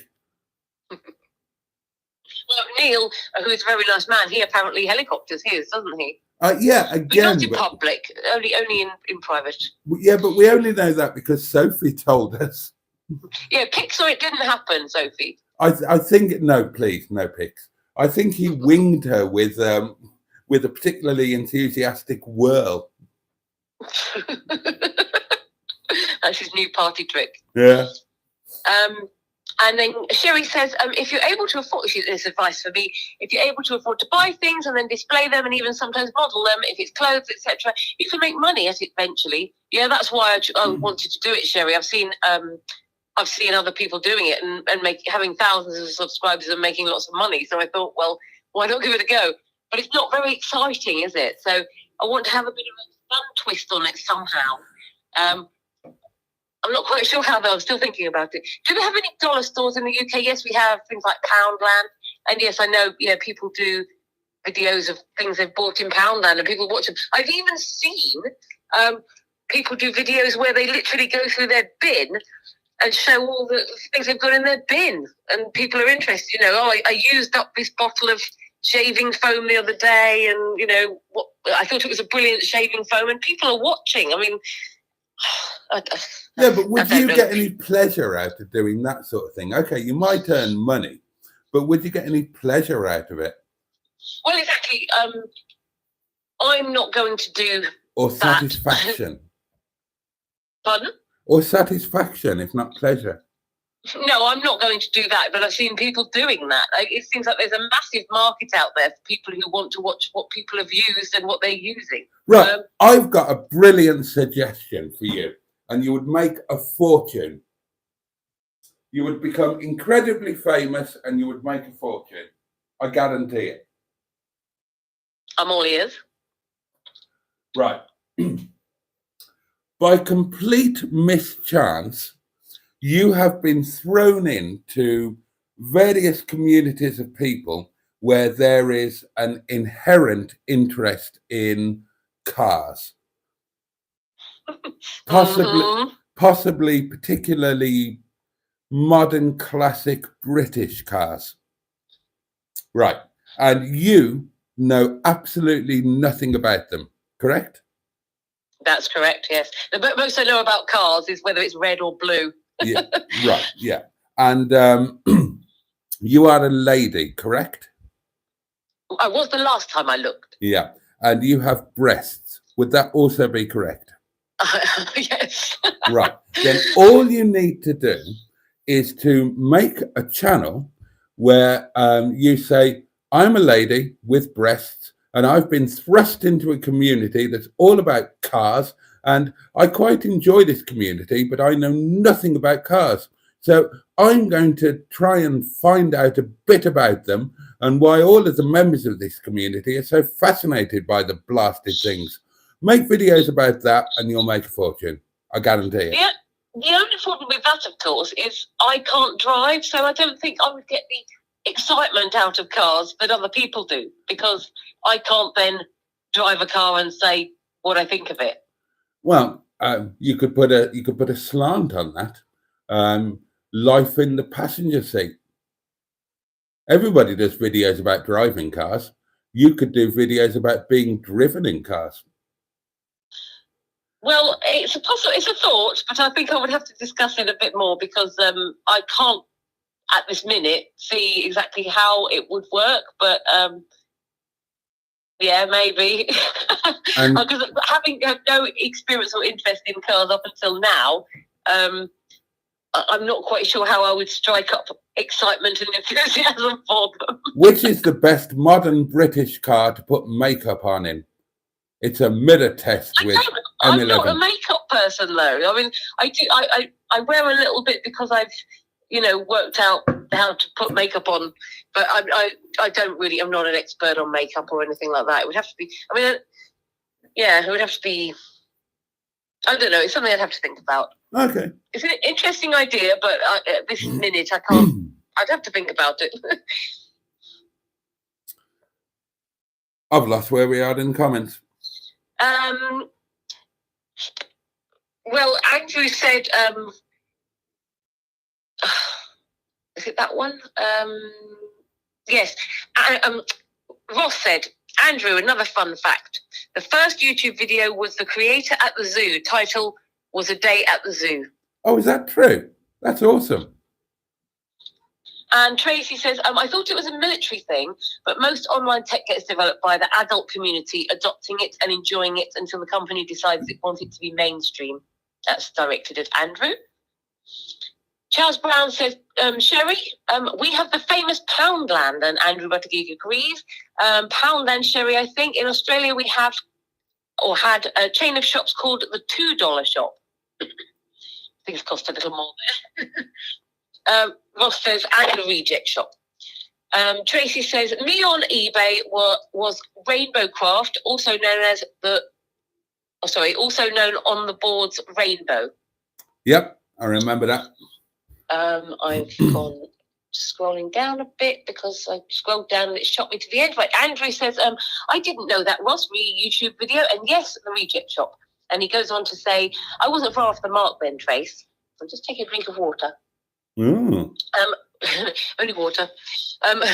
Ross says, Tracy, was that you bastardized name on eBay? Was it your bastardized name? And Tracy says Rainbow was. And Ross replies, how very cool. And Tracy replies, thank you. Andrew says, love vinyl, but really expensive for new stuff now, which is, yeah, that's why I go for the CDs, really, because I don't have enough money to splash out. Ross says, in Scotland, we had pound stretcher shops. Can you imagine the fights in there? Yeah. I remember, Tracy, our mother got fired from a pound stretcher shop for eating one of the sweets. Simone says, the internet thrives on cat videos. There's all sorts, oh my God, isn't there? All sorts of different topics. There's something for everybody on the internet, basically.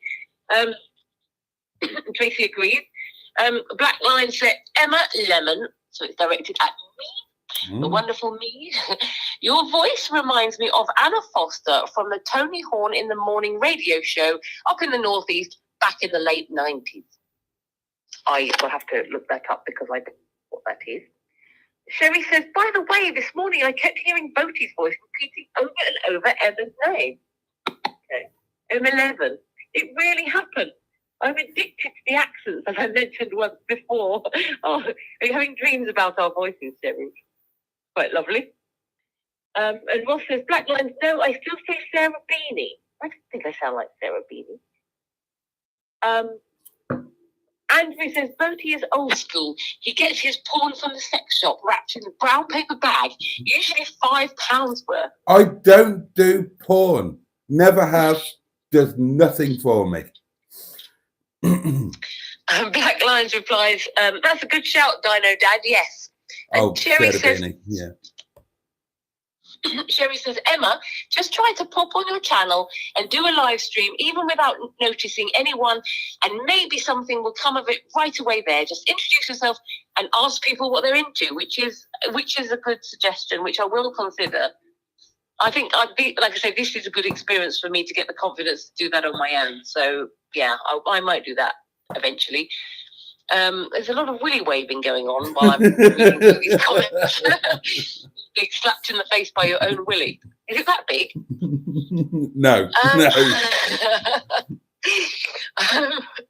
Andrew says, Victoria Cohen Mitchell, David Mitchell's wife, been on the telly. That's who Emma sounds like to me. And Black Lion says, another good shout. And Peter P says, the best modern classic bonnet. Captain Mustard says, nice one, Boaty. Emma could do something great with this. Oh, that's nice. I've got some support from Captain Mustard. Brilliant, because she has absolutely no interest. It would work. It would totally work. It'd be huge. I'll think about it. Does anybody else think that it would be a good idea? It would sounds familiar. There's a reason it would be huge, right? And I'm not saying that you should definitely do this or blah, blah, blah, but it genuinely would be huge. Obviously, the car world is very, very male dominated. Okay, so if a female pops up with breasts, then, you know, almost anything is forgiven. So if a female does any sort of a car channel, car video, then it doesn't matter how bad they are or how whatever they are, then it will do well. And people have realized this. And so there are channels run by ladies about cars, and they do very well. But they all are either interested in cars or pretend to be interested in cars. Nobody has yet done the, I'm a lady, I have found myself to be surrounded by people who are fascinated by cars. I can't drive. I'm never going to drive. And I know nothing about cars other than whether they're red or blue or what the bonnet feels like underneath my arse when I'm in an unexpected dogging situation. That would be huge. That would be huge. And okay, so two things here. One of them, I would welcome Captain Mustard's advice as your very good friend on whether he thinks this is a good idea or whether you could be setting me up for a complete flop. Well, he has just said, I actually agree with Boaty. It really is a brilliant idea. Yeah, I wasn't sure if he was being sarcastic. No. Okay, well, if that is that, okay, lovely.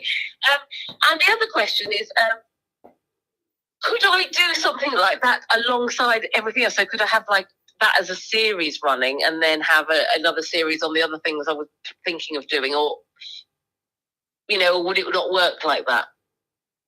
My advice would be do anything that you want to do. Pick a channel title that allows you to have a mix of content in there. Run with that. See what works. Yeah, that's what I was thinking. I was afraid you were going to say no. I think you should completely dedicate it to cars, because I do know that other stuff works. And when I was putting videos, I only put a couple of videos up, but it got people watching. So I would like to see if that would work. So I was wondering, is that going to put people off? So if ladies are attracted to me showing some clothes that I've bought, are they then going to see the next video that I'm looking at cars and think, this channel's not interesting me actually? And similarly, if guys are interested because they see me talking about cars, and then the next video I'm showing clothes I've bought, unless I'm taking my kit off to model it on, is that going to cause them to disappear? Right. I'm no expert, of course. My advice would be, as in any other sales-led type thing, which YouTube actually is, sell yourself first and the product second. People will get people interested in you, and then it doesn't matter to a certain extent what you do. You will always have you will always have core viewers, and you have got a head start because you are a lady with breasts. And I'm not being funny. In the YouTube world, then it's a well-known fact that gives you a 1,000-mile starting advantage. And yeah, sell yourself first, sell the product second, project your personality. And if people buy into you and your personality, and there's no reason why they wouldn't, you engage extremely well, then within reason, you can put any content that you like out there. Now, the examples that you gave, modeling clothing, would it get the same audience? That's probably, you're not going to pick up the same audience, but the audience you're going to get from modeling clothing, I would imagine, or anything of that nature, I would imagine that audience would be quite small. Not because you wouldn't be good at it, but because you've got masses and masses and masses of competition. And how are you going to be better than the hundreds of millions of people that are already out there doing it? So unless you're something amazing, don't try and go out there and do what everybody else is doing and do it better, because the chances are you probably won't. Go out there and do something that nobody else is doing. And I promise you, to the best of my knowledge, nobody else is doing this. So look at things like that. Look at things that set you apart, that give you a USP, and at things where there is a guaranteed audience if you do it right. A woman not interested in cars would be amazing, because, and this is unusual in YouTube, you would get both sexes. You would get the men, because you're a woman, you have breasts, and you're exposing yourself to cars, not literally. But you would also get women, because they'd say, yes, I am a car widow. My husband is obsessed about cars. I don't give a flying fuck about the gear ratios on a Mark II Granada, all of that sort of thing. So you would pick up people across the board. And even if people have got no interest in cars, if you do it in the right way and you project yourself and your personality, then forget about the cars. You've just got a personal story of a single middle-aged, a single woman of a certain age, single parent, being launched into a community by her mad sister with a load of people who are interested in something that you know nothing about, and you like the community, so you want to try and maybe see if you can become enthusiastic about what they are enthusiastic about. And that's just a human interest story. So it scores on every single count. Ticks every box. And thank you, Mike. Classic Wales, Wales. Super chat. Thank you very much indeed. Monkey Mouse Cat, Rovers are shite.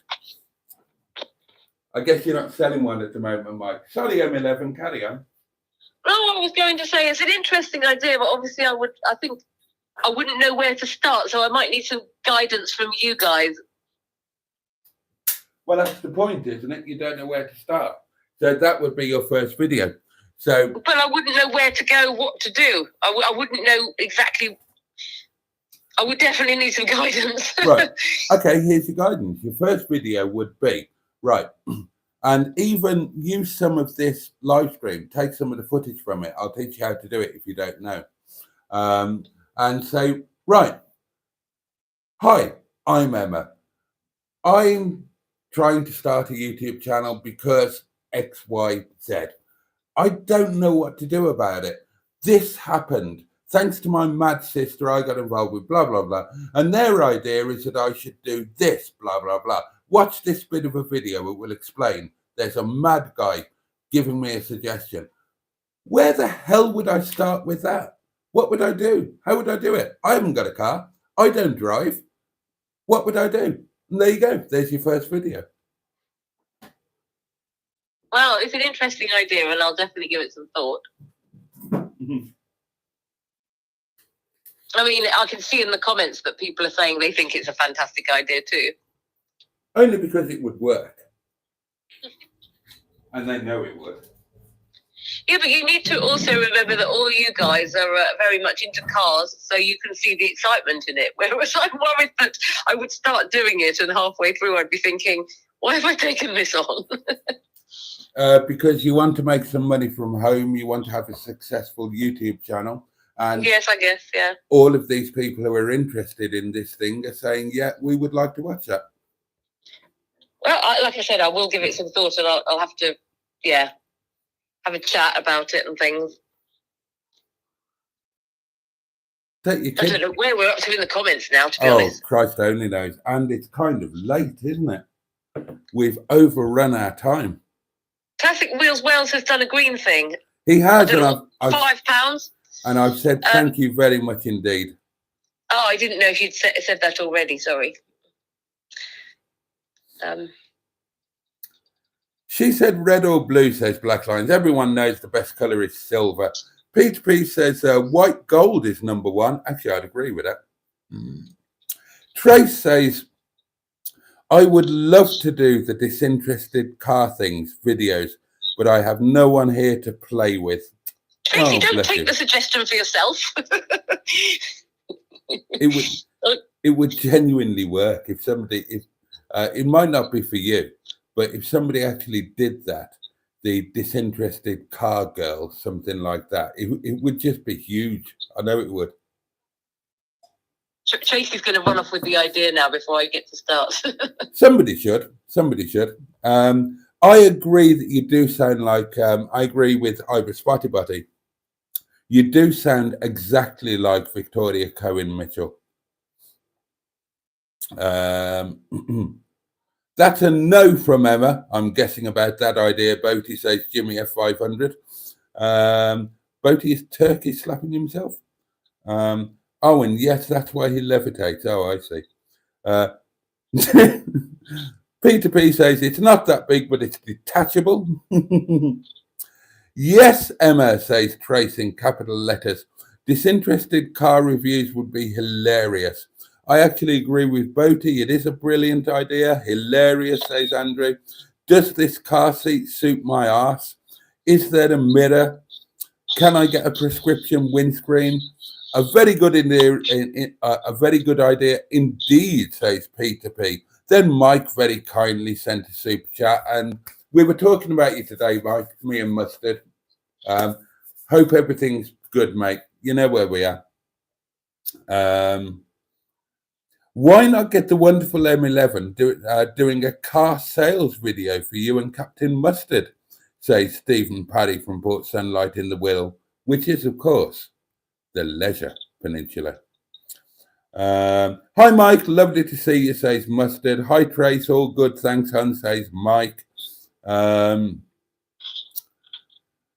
would give you more scope to be a bit cheeky, says Trace. Clothes are more straight-laced. Exactly, says Andrew. Don't be a sheep and follow the rest. Be yourself.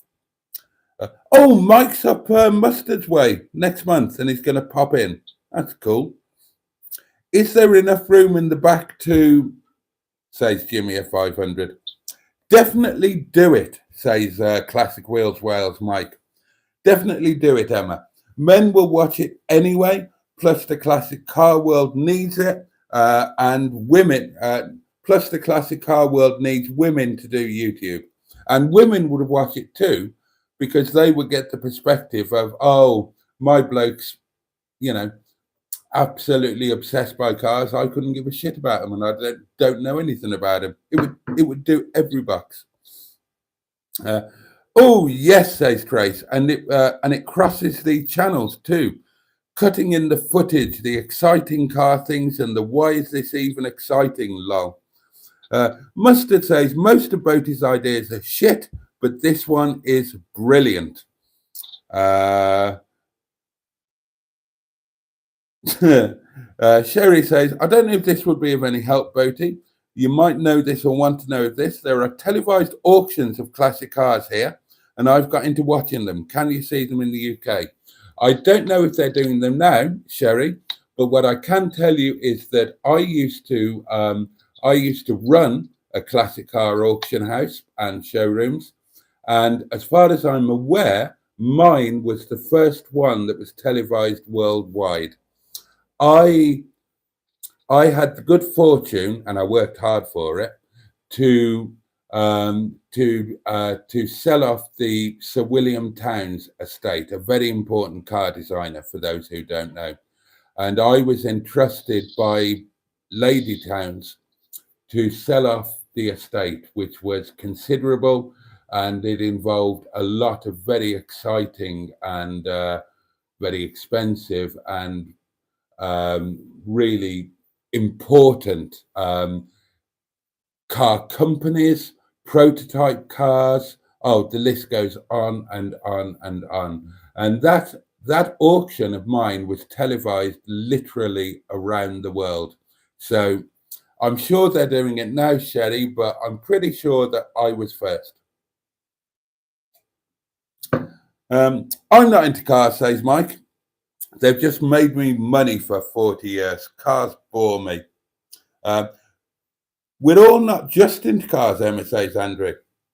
There are many different topics or subjects we can chat about. Mustard, says Peter P. This idea stuck to the wall. There's a bird in America that does a channel on DIY, says Chris McGuire. She's shit at DIY, but gets a lot of views. And Trace says, lol, I wasn't taking the ideas. It was something I thought of 2 years ago, but no one gave a shit and was interested in helping me. Oh, what a rotten thing. It was a good idea. You could have been huge by now, Trace. And that is it. We've caught up with the comments. And it is 19 minutes past time to go. Over to you, M11. I don't know what to say now. Well, think of something.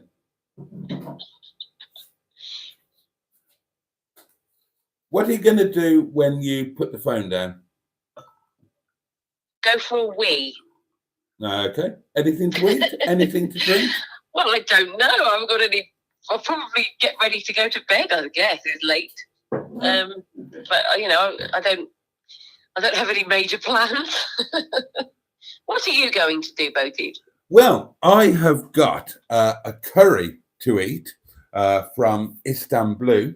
And obviously, normally, somebody accused me somewhere, somebody told me that I only eat takeaways. And absolutely not true. I eat food from the restaurant, but guess what? We actually cook it ourselves. I cook in the restaurant. We all do. It's kind of the deal. So the only takeaway that I get is on a Monday. And it's a double takeaway today from Istanbul on the Milkstone Road in Rochdale. I had their doner kebab for lunch, and I've got their staff curry in the fridge just there for supper. It's nowhere near as good as our curry, and that's just genuine. But, you know, I eat our staff curry most other nights. This is a bit different, and I quite enjoy the naivety of it in a weird way. So when I finish this, I will well, I'll probably put my dressing gown on, my shabby one that I wouldn't be seen in. I have two dressing gowns, my in company dressing gown and my shabby, you know, comfort dressing gown. I'll probably put that on.